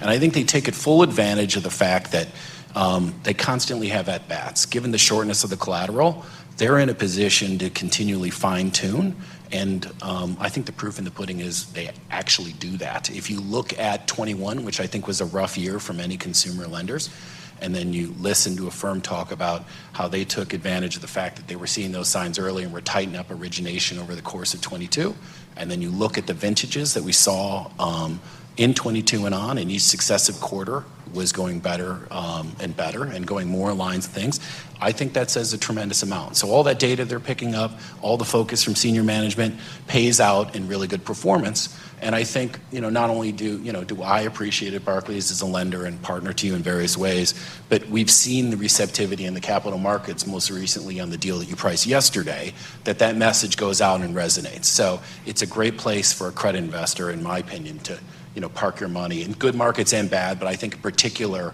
in volatile markets, the inherent nature of the product and the way that you underwrite it helps. I'm going to mix it up a little bit. Brandon, I wonder if you can give a perspective here as somebody who's more new to partnering with us. Yeah, in looking at Affirm and how it's positioned in the consumer lending market, we just do our traditional kind of top-down underwriting approach. First, starting about management team and who are we partnering with? Is there an alignment of interests? We think those things are really critical, even before we get to the collateral. Some of the most important components of finding the right partners. So from looking at a firm, like it checks the box there. The alignment of interests is just, you find that in the fact that it's not a platform that's just going to sell everything that they originate. They do have some capital attributed to this collateral. We find that to be comforting. But then, looking at the collateral, I think everyone's touched on the velocity of the collateral. Comparing this to, more of a traditional debt consolidation product. That's going to be a longer duration. So if there's a miss on the credit, you're going to feel that pain for a lot longer. Whereas you're looking at this product, maybe you can fix it within a month. So your duration of deteriorating credit should be faster. At least that's the theory. We find that to be really, really beneficial. I think you're always going to have changing credit markets and changing collateral performance. Just the speed of which you can correct that and get back to a more normalized state is really powerful when you're dealing with a product that has such a short duration. I'm going to go to the other end of our life cycle a little bit. Hussein, we've been working together for quite a while now, and we've valued the partnership in the way in which you guys show up, and I think we can build a business together. I'd love your perspective on how you think about Affirm specifically and what gives you confidence that we're going to navigate the market well. Yeah. Firstly, I think our partnership probably goes back maybe 5 to 6 years now when you were still sort of a venture-backed company. We've had the privilege of kind of seeing Affirm grow, not only just in terms of like volume, but in terms of like the underwriting prowess. I think Max used the word par excellence. We would sort of like second that. Now, admittedly, when we started the program with Affirm, there was no buy now, pay later, right? That was something we had to explain to our credit committees. In fact, we had to understand it first. But it's been great to see how the firm has grown through COVID. I think that was the first test. And then subsequently, a bit of capital markets volatility, and to come out with a diversified set of like funding partners, access to banks, forward flow partners like ourselves, securitization markets. And I think that is a very good testament of a sound capital market strategy. So there's a big tick there for us. I think one of the things that the panelists have said, which really resonates with me, is this aspect of the ability to re-underwrite credit quickly. Specifically in this environment whereby both on the rate side as well as on the performance side, there's a lot of volatility. And there's a lot of data points being thrown at you, both as an investor as well as an originator. So to absorb that and put that into play and come out with sort of consistent performance, I think that's the key. And that is what has made us sort of stay with the firm relative to a bunch of other things that we're engaged with on the asset-backed side. And hopefully that continues. Our mantra at CPP is sort of like, partner with the best, and as they grow, we can grow. And I think that has resulted in us sort of staying with the platform. And we're honored that you do. And Jem, I'm wondering if you could speak to specifically the ABS program. So there's a lot of issuers out there. Affirm is relatively young in its history. How do you view the Affirm name inside of your fund?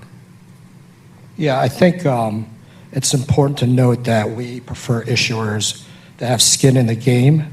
So Affirm like Affirm, excuse me. Who's on first? Has considerable skin in the game in that they also, unlike other MPL players where they're just loan aggregators, they also are loan originators as well as loan aggregators. So we do prefer issuers that actually have skin in the game like Affirm. Additionally, if you look at the credit performance of Affirm versus other MPLs or marketplace lenders, the credit performance of Affirm is typically a lot better in terms of credit performance versus their respective peers. So we try to choose issuers that have or do focus on credit versus their peers. And we feel like, given the fact that, presumably if, things start to turn sideways, Affirm is one of the last, credits, so to speak, standing. The other thing that we actually like, as an ABS trader, I do think that it's an opportunity to add short-dated assets at very attractive levels. I'll leave it at that. Alex, why don't you round us out here? So, look, I think one of the main reasons we enjoy partnering with you guys is drawing a blank on what I haven't already covered. We do like that there's some gray hair. You'd think that having experience through credit cycles is important in the underwriting business, especially at this sort of scale. But with a lot of the fads in financial services over the last several years, there's been a lot of firms that have had good software, really good ideas, and just have failed on the execution because they didn't have, look, the Venn diagram of people with experience and people with really exciting new ideas doesn't usually overlap much. And we like that Affirm has good software, good products, really innovative systems and innovative ideas, but understands how to navigate through cycles with people that have navigated through cycles. Excellent. So Brooke, I'm going to bring you in here, and you made reference to it in your talk, and Marty did as well. We just priced a transaction. We were in the market over the past several days. Give me a little bit of color from your perspective, then I'll ask Marty to weigh in about how the market treated us in this last deal that we did. Yeah, no, thanks for asking about that, Michael. I think we continue to be pleased with the fact that we're providing something that investors are very excited about. We feel we're getting credit for credit, and that has not always been the case. And we've worked with our banking partners to be really disciplined about that. It's not always been the most elegant landing, so I don't want to sit here and say that all things have been, stellar. But this particular transaction really was a proof point around if you're disciplined, if you're partnering with investors, if you're thinking about structuring the right way. I should note that we structure the team. I manage treasury, capital markets, quantitative markets, which includes the analytics. We structure our own deals side by side. So we pressure test the buffers, the triggers against everything in our ecosystem. So when we are looking at an ABS transaction, we're thinking about the investor. We're asking folks what they would like to see, and we're thinking about the next iteration. So as we executed on this deal in partnership with our with Barclays and our other underwriters, we were really pleased to see the efforts bear fruit in terms of the execution, and the fact that we were able to clear the full stack and have the kind of reception over multiple subscribe. I think the number is 7+ times oversubscribed. That really is something that we're quite proud of. But we're also grateful for the support because we know what a challenging time it is on both sides. So Marty, I don't know, given that you led, if you want to mention anything. Yeah, I'm always happy to weigh in on this sort of thing. Look, especially when we were part of the deal, that doesn't hurt. But look, I think when you look at it over the course of the year, it's been a very difficult issuance year. There has been a lot of volatility. Rates, there has been big swings in sentiment between where people think unemployment's going to go, where rates are going to go, et cetera. So it's made it for a challenging issuance year for many. But I look back on the year and the deals you've done, and I think each deal has been more successful than the last. Your deal before this, you were able to upsize materially. This one, as you mentioned, you were heavily oversubscribed and were able to tighten it. And I don't think that's a coincidence. I think, as I alluded to earlier, people are starting to see, proof. I think there's always been a belief that you guys knew what you were doing on underwriting, but when you see other people, a broader kind of deterioration credit a bit, and then you see that your most recent vintages are performing better than the year before, and then you kind of partner that up with all the hard work you do in terms of transparency, investor meetings, you roadshowed recently, you show a lot of commitment, you have senior management come in there. You're obviously all very busy, but you're not taking any chances in terms of all the partners you have to do to make the company be successful, whether it's the underwriting, the capital raising, the outreach. All of that, I think, to the point that Alex made when he talks about gray hairs and all that, it's very self-serving of us. I don't know what Alex to is say that, by talking the way, about. I'm a huge buyer of that. But the truth is that all of those things, all those details, it's all very thoughtful, whether it's the new products, whether it's the outreach to investors, the transparency you put it out, how you're so concerned about all your vintages. It's all very impressive, kind of like cradle to grave. And I do think it's very gratifying when you do all that work and then it comes up with a lot of investors showing a lot of interest in the deal. And that you see that happen in a couple times in a row, even though it's not an easy market for anyone to issue in. Well, thank you, and thank you to all the panelists. Let's give them a big round of applause. Thank you so much. We're dismissed. Thank you. And here we are, the last presentation before Q&A and then cocktails. The most exciting part of the day, the financial model. Hold them clear chairs.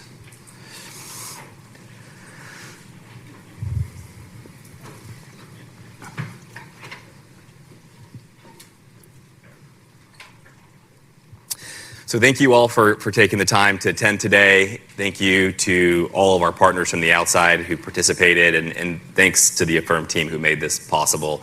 A lot of work goes into these events, and thank you.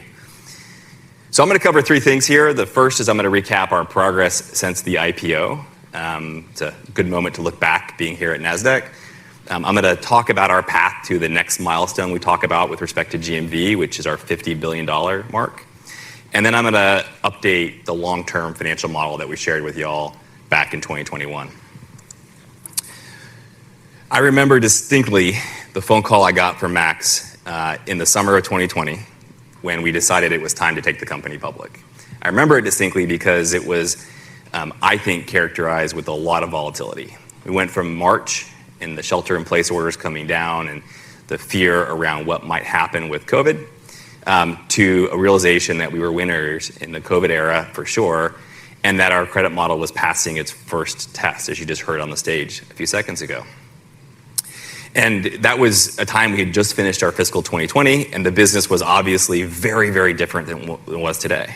The macro environment was very, very different. And in the time since the IPO, we've seen changes in just about everything. But the one thing that I think has stayed the same is consistent outperformance. We've grown our GMV 5 times since fiscal 2020, a 60% compounded growth. Our revenue less transaction cost, the key measure of our unit economics, is up 58% on a compounded basis. That's 4 times since our IPO.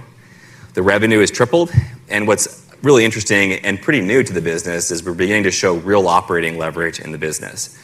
On a last 12-month basis, we're actually profitable, looking at adjusted operating margin, and we're proving Max's vision around the operating system of Affirm driving leverage, and we'll talk about that in more detail in a second. So how do we get from there to the next milestone, the $50 billion mark that we put out there? I think it's important to recap the addressable market that we're playing in. First, you have core retail, the portion of our business that is in the wheelhouse for what we do every day. That will still be the biggest part of what we do. We think we're playing in a $7 trillion space here, e-com of which is $1 billion of that, and the BNPL current penetration is very, very small. So we're roughly 2% of US e-commerce today.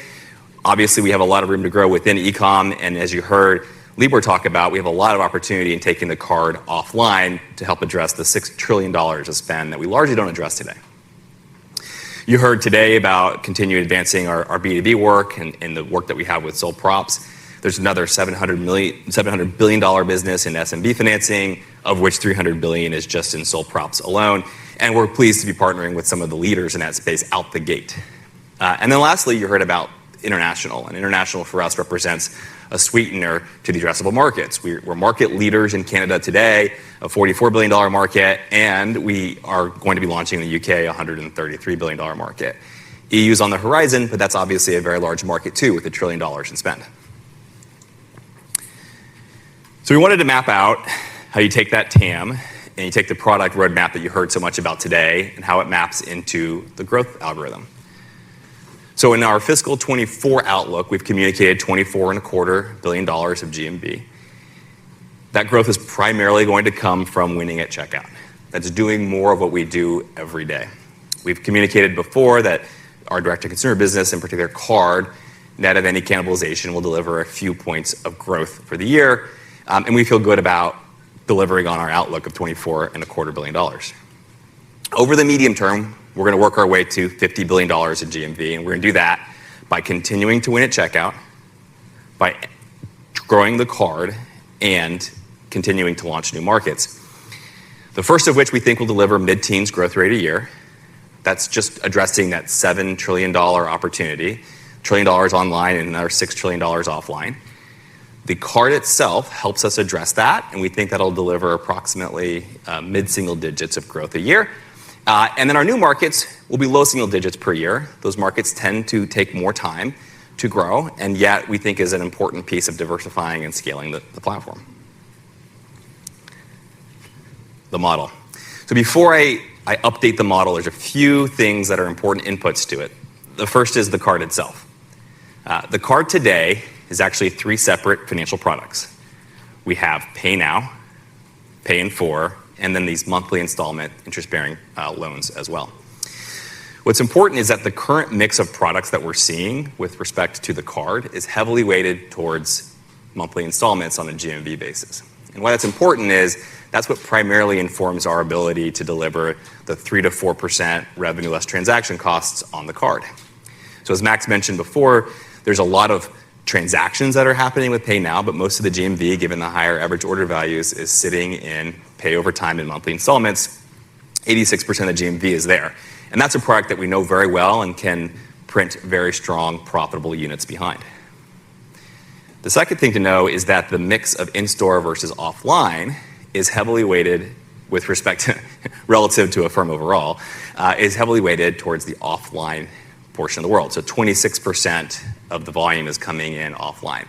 And why that's so important is if you think about the growth rate of the card and what it's going to take for the card to get to the level that we've talked about, low to mid-single digits growth per year in terms of the total contribution to growth rate, you need to be addressing very big markets.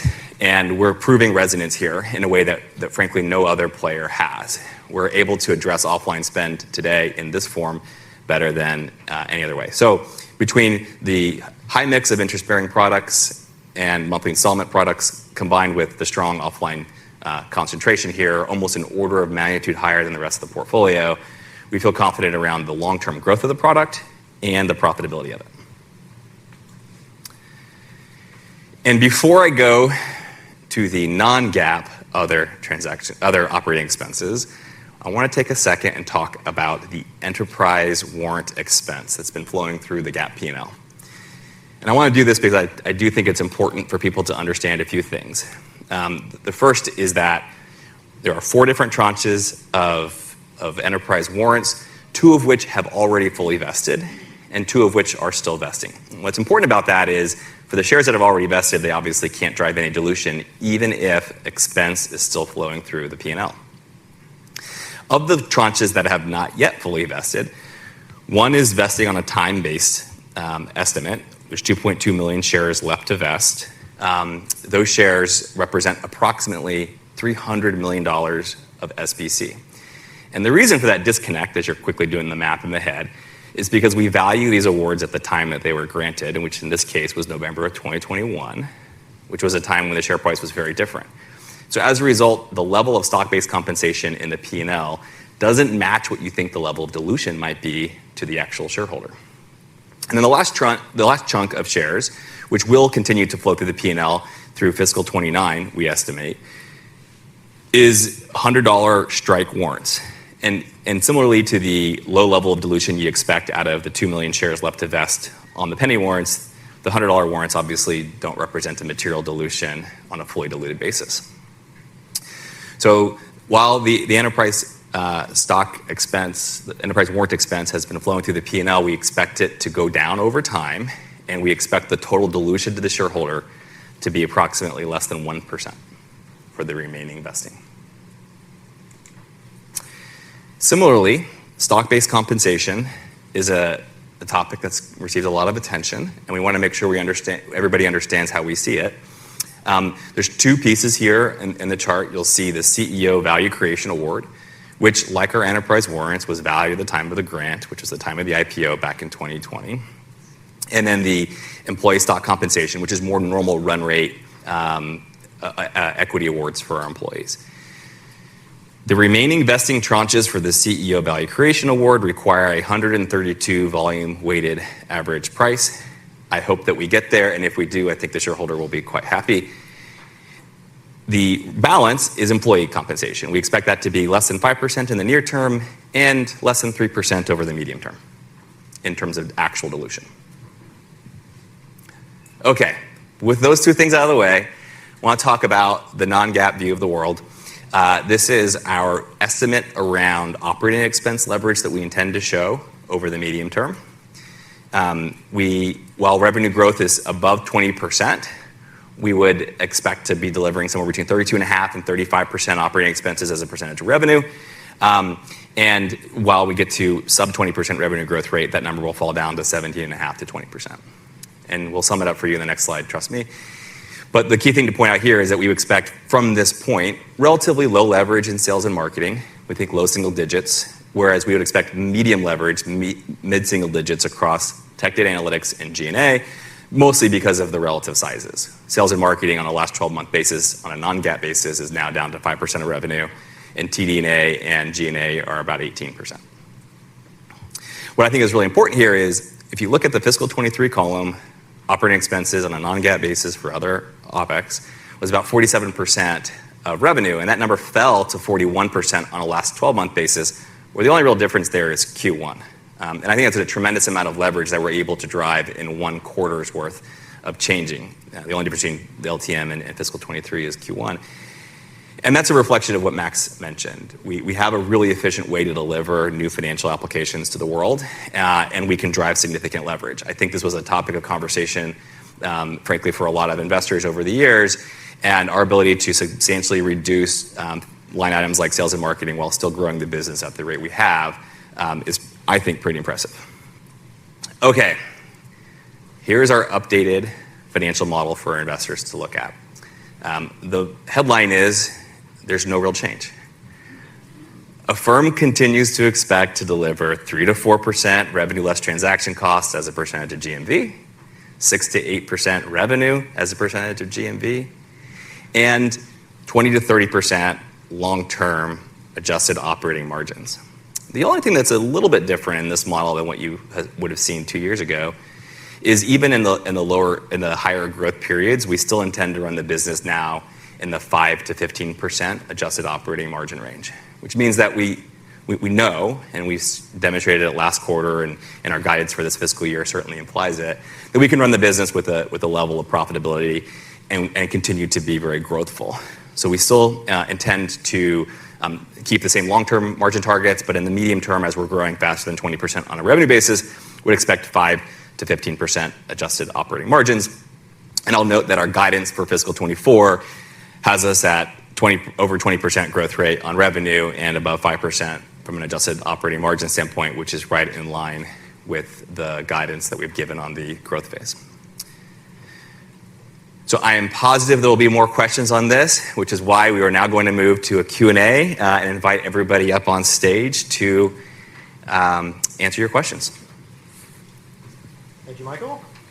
We'd now like to invite all of our Affirm speakers back on stage for the final question and answer session. As a reminder, we will accept questions from both the virtual and in-person audience. If you have a question, please raise your hand, and we will bring a microphone to you. Please state your name and the company that you represent. President Center. Timmy.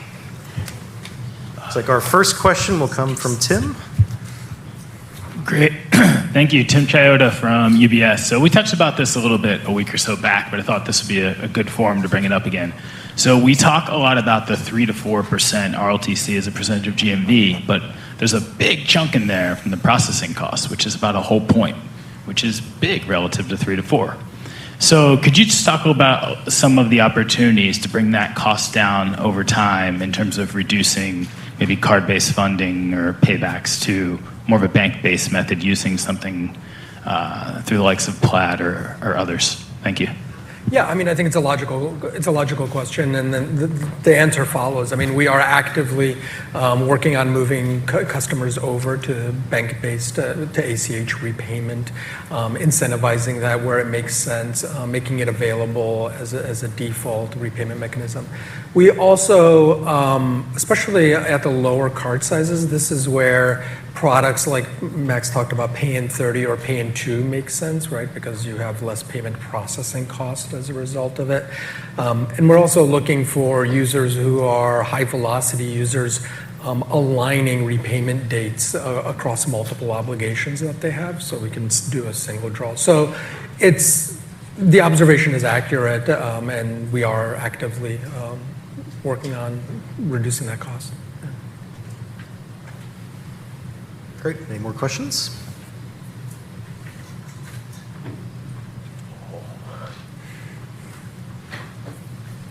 Looks like Rob has one. Thanks. Rob Wildhack from Autonomous Research. Maybe a question for Brooke. You talked about, or I wanted to get your thoughts on having the balance between having a ton of willing funding partners and then making sure that each of those partners gets sufficient volume. And then I want to extend that to an environment when the macro inevitably turns and you might have to say, hey, we're going to pull back on growth. So, your planned allocation might be a little lower. How do you keep all the funding partners happy in that construct? Yeah, no, thank you for the question. I think it's a pretty, it's nuanced, right? Which is not always the answer you want to hear. But we really start with how to think about optimization from a risk management perspective. We have ABS trusts we need to fill. We have priorities with respect to triggers. So we're looking at the entire model in terms of what, just basically staying clear and well outside of any potential triggers or challenges there with respect to risk limits. When you think about how we manage excess capacity, like I talked about earlier, we are really leveraging the forward flow, other capital intensive channels, pretty fully. And I think the excess capacity that we're thinking about or we talk about is truly on the warehouse side. So warehouse is really that kind of release valve. It's an aggregator, but it's really the emergency valve for us in terms of how we think about managing excess capacity. So there's rarely a time when we are not utilizing rather certain channels fully, and most of that excess capacity tends to sit in warehouse lines. And we should never be a constraint on growth. So the ability to fund the business is never a part of the equation about whether we pull back or not. The question about pulling back or the consideration around pulling back is if we see something meaningfully changing or shifting in terms of how things are going in the broader business, not necessarily on the funding side. So to recap, it's first kind of risk management. We need to make sure everything's robust and tight, but we're also thinking about like how to maximize the higher capital intensive channels first as it relates to risk limits and cost to capital. Dara, I think you had one from online. Yes. Back to the Affirm card cohorts. Can you please share what you've been seeing between different cohorts? Is the spending higher or are the unit economics higher? Did you start scaling the product more meaningfully once the unit economics improved? Gosh, that's a lot of questions. Working backward, yes, once we felt we had the economics in a suitable place, I won't say completely optimized, but sufficiently optimized is when we started to scale, though we continued to optimize. And so we continue to see improvements on the economic side. As far as cohort performance, the main thing we see there is we have to disaggregate the seasonality components, and so seasonality of the onboarding cohort has an impact. But then when we look at the broader trend of comparing year-over-year cohorts and looking at those, we see product improvements leading towards higher spending on a per cohort basis. So seasonally adjusted new cohorts are spending greater on a per year basis than older cohorts, and we expect that trend to continue.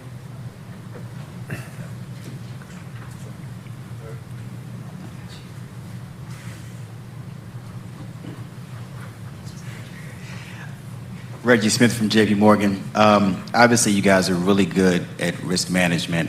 I've noticed, I guess, in recent quarters, your proportion of revenue that comes from interest income has increased, and that's twofold. One, you're raising the APRs, and two, you're growing the book. I guess you didn't talk about it specifically, but how are you thinking about the size of your balance sheet? Maybe if you could frame that in the context of GMV as well.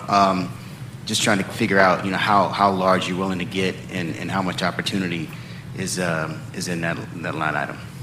Yeah, so we're not going to provide any sort of long-term guidance on the balance sheet. I think the capital program continues to have the same priorities that it's always had. They're not going to get in the way of growth, as Brooke said, which means that we're going to enable growth. And you saw the investors up on the stage earlier, who I think are a really good insight into why we're so confident in our ability to enable that growth. And I love Rob's question, because I do think that's a bigger risk for us, is that we can't keep everybody happy, much more so than we can't access capital. And so like we're gonna scale, not gonna get in the way of that. The second priority behind it is making sure we deliver the unit economics that we need to deliver.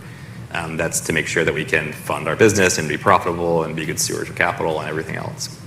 And the last priority is to make sure we manage the amount of equity concentration. And it's the priorities are in that order for a reason. We're going to enable growth no matter what. We're going to deliver our units first, and then we're going to be mindful about the equity capital because we want to make sure that we don't get in the way of long-term growth. And so the reason why I answer the question that way is the constraint will ultimately be the last piece, but only after the first two are met. Do you guys have a target way to think about it? So we don't. Today we enjoy a pretty envious position in that we've got ample liquidity, and so it really hasn't been a constraint for us. We treat it very scarcely, though.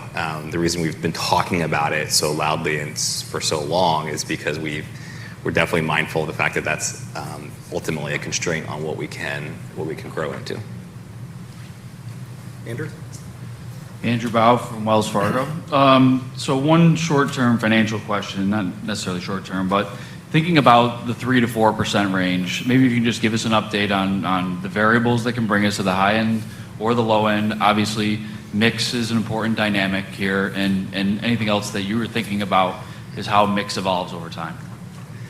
Great question. Mix is the one word that I think answers the question. It's mix of capital, mix of loans, mix of partners, channels. These all tend to swing the number quite a bit. So last quarter, we delivered on the high end of the range, and that's despite being in a high rate environment. And I think there's a real lesson there around the funding costs and funding environment's important to us, but not as important as our own mix or our own execution in the capital markets or our own mix of channel partners. And so I think you saw last quarter, we were in the higher end of that. I think, if you look forward, the continued capital mix that you'd expect, the periods of heightened use of balance sheet, let's say at the end of Q2, like we usually would, you're going to see a little bit more on the balance sheet. That will tend to drive the number down just because you're going to hold more loans.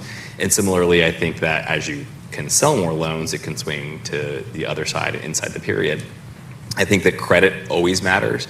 We don't take that number out. So when we talk about our revenue less transaction costs, it includes the provision, which is the amount necessary to support the current expected credit losses. And I think that's a really important part of our unit economics. And because the loans turn over so fast, we don't think of the problem as being separate. We think about them as part of it. And so our ability to continue to manage credit outcomes will also play into that. And then I think the level of merchant support and engagement, in particular promotional activity, tends to be really impactful for us in terms of driving that merchant network revenue line. No, thank you. And then for Max, I mean, you had a comment that in the vision being the leader in payments. Obviously, the business today is skewed towards the lower end of the credit spectrum relative to the mean.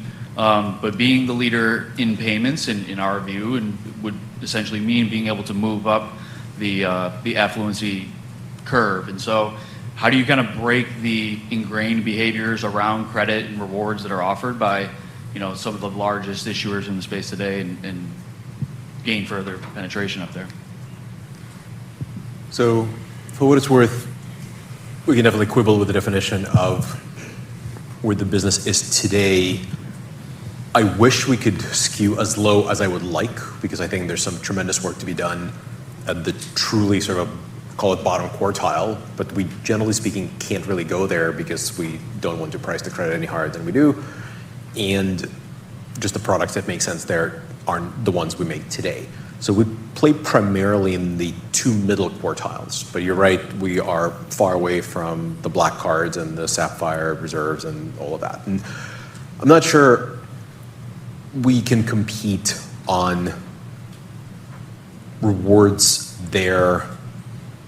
Also not sure we want to compete on rewards there. It's the sort of thing that you end up sort of trying to scale the mountain that somebody else already planted a flag on. What we do have, and where we do skew very high credit, are the 26% of our S1 filed volume was due to Peloton, which is now we've outgrown them quite significantly.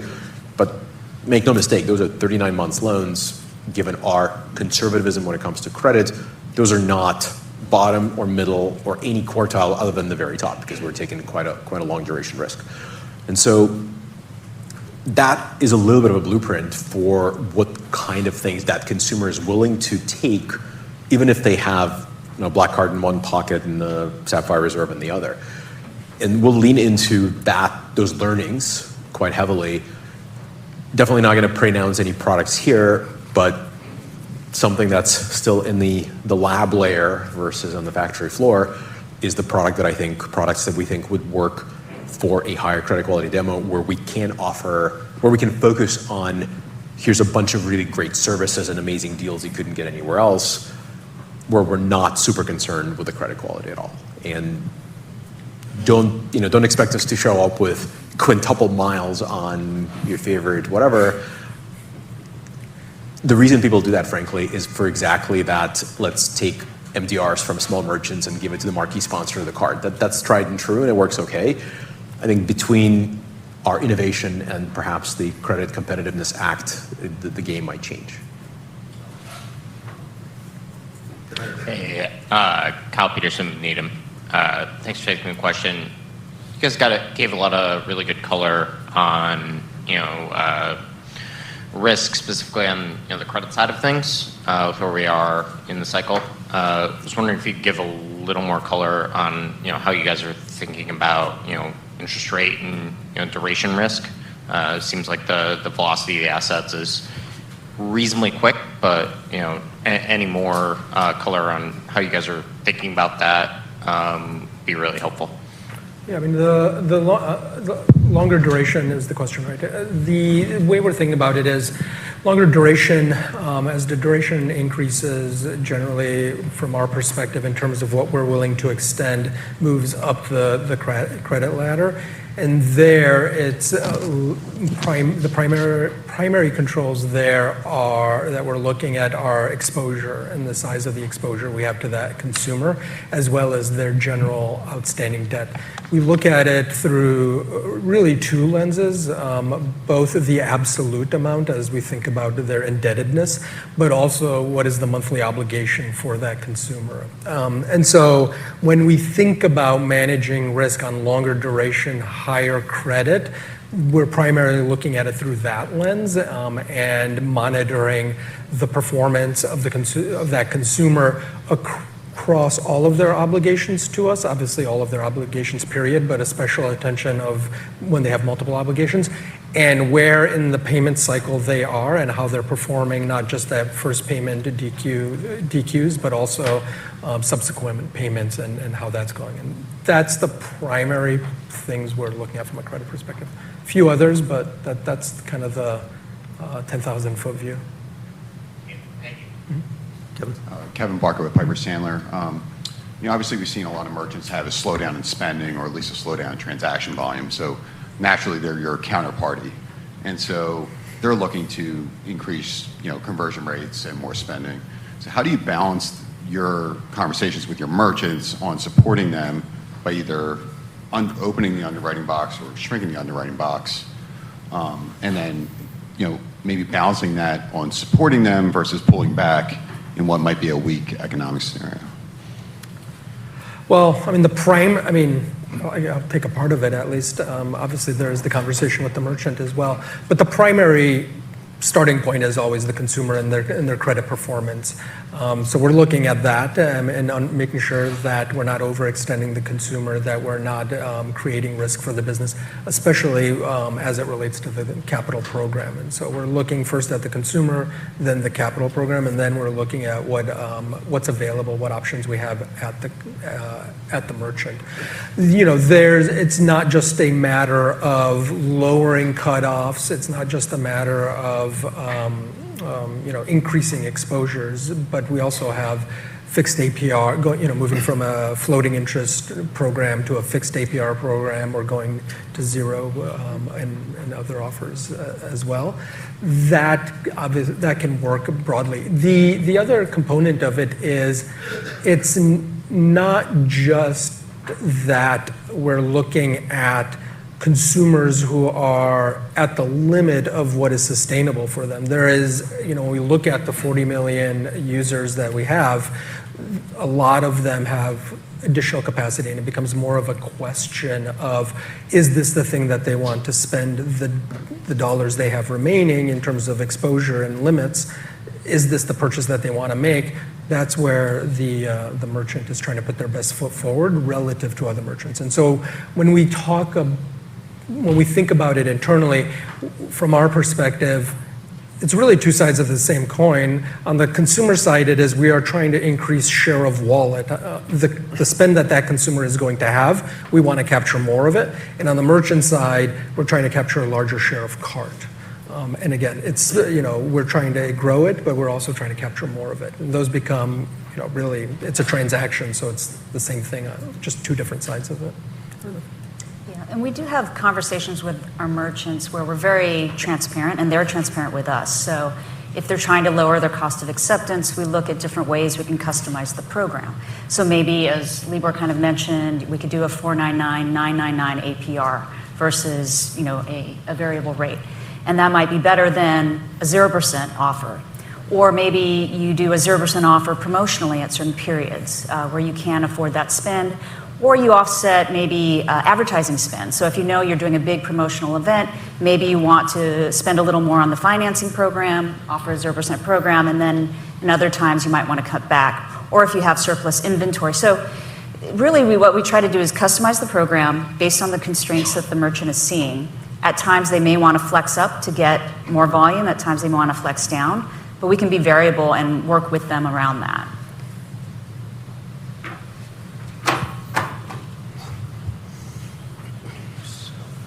Like James.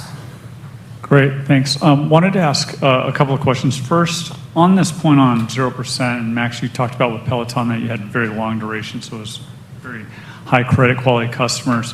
Should we then think about the ability, a couple of questions stem from that. First, as you have other 0% promotions, how much can you bring that down or off those 0% promotions to lower credit quality customers if the durations are short enough? Should we anticipate that there should be promotions where you can address those higher credit quality customers in the future, like big ticket purchases, longer duration again? So Libor kind of hinted at it, and a really important piece here is the total amount of dollars this particular consumer can afford to pay per month. As the higher up you go in credit quality, or both willingness and ability to repay becomes less of a concern, you're now looking at actual cash flow constraints. And obviously at a certain level of personal wealth and savings, whatever, all of this becomes more of a prioritization game than actual constraints on the ground.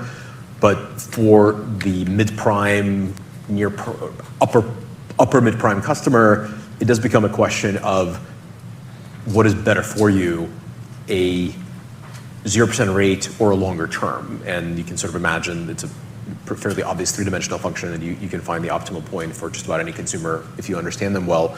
And so we absolutely have done programs with merchants, and sophisticated merchants, incidentally, use the tools that we provide for them to define these things almost entirely and sometimes entirely without our help. And our job is to build more and more software tools so they can say, here's what I want my approval curve to look like, because I know this particular consumer, a $5.99 APR is more than enough. They are compelled to transact, and it lowers my cost of acceptance dramatically because these are fixed payments up front that they pay in MDR, while $5.99 is a overtime APR, obviously.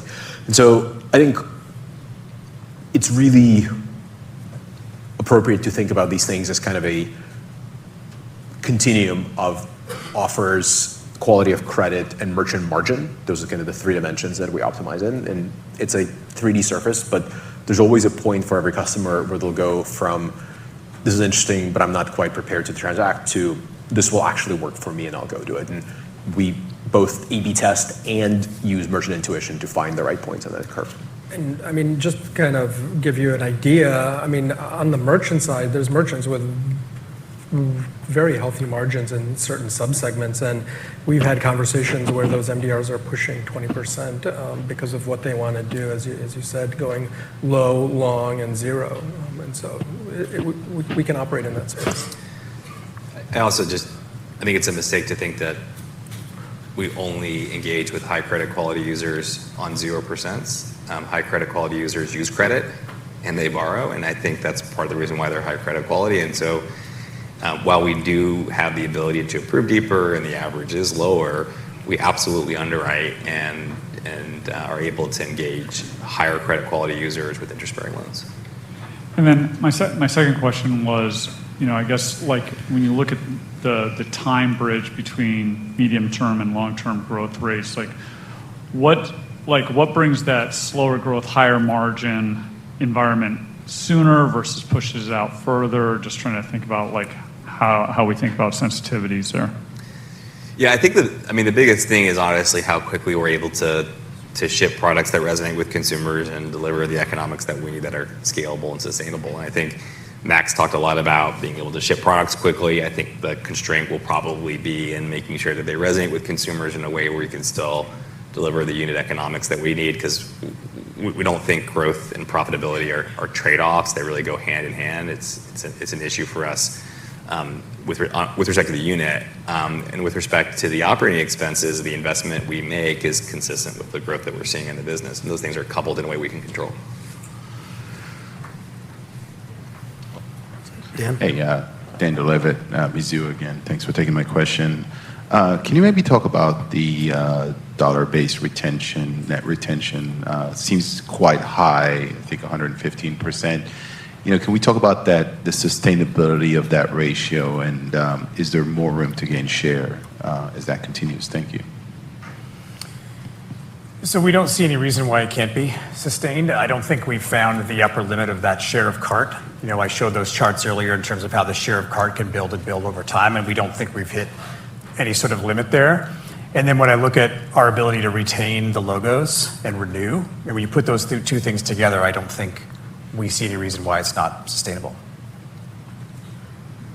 It's also just a friendly reminder that we're still in the 2 to 2.5% of e-commerce, 0.27% of all commerce, and so it's not hard to have good growth rates and high retention rates if you are breaking into a giant market where there's obvious consumer demand. Again, I think if we were in the, once we get to 10%, which I hope to get to sooner than later, then we can debate sort of how viable is it and all that. But generally speaking, we are liked by our partners. They sell more. They're very clear about that. A lot of them pay us more than they pay for credit card acceptance, which is the best possible litmus test. Is this thing worth it? They have a way of accepting payments. Everybody's got a card of some kind in their pocket, and they choose us right alongside those logos. That must mean that we add something that otherwise doesn't happen. And so long as that continues happening with the products that we have today and going forward, I think we feel very good about the dollar retention rates.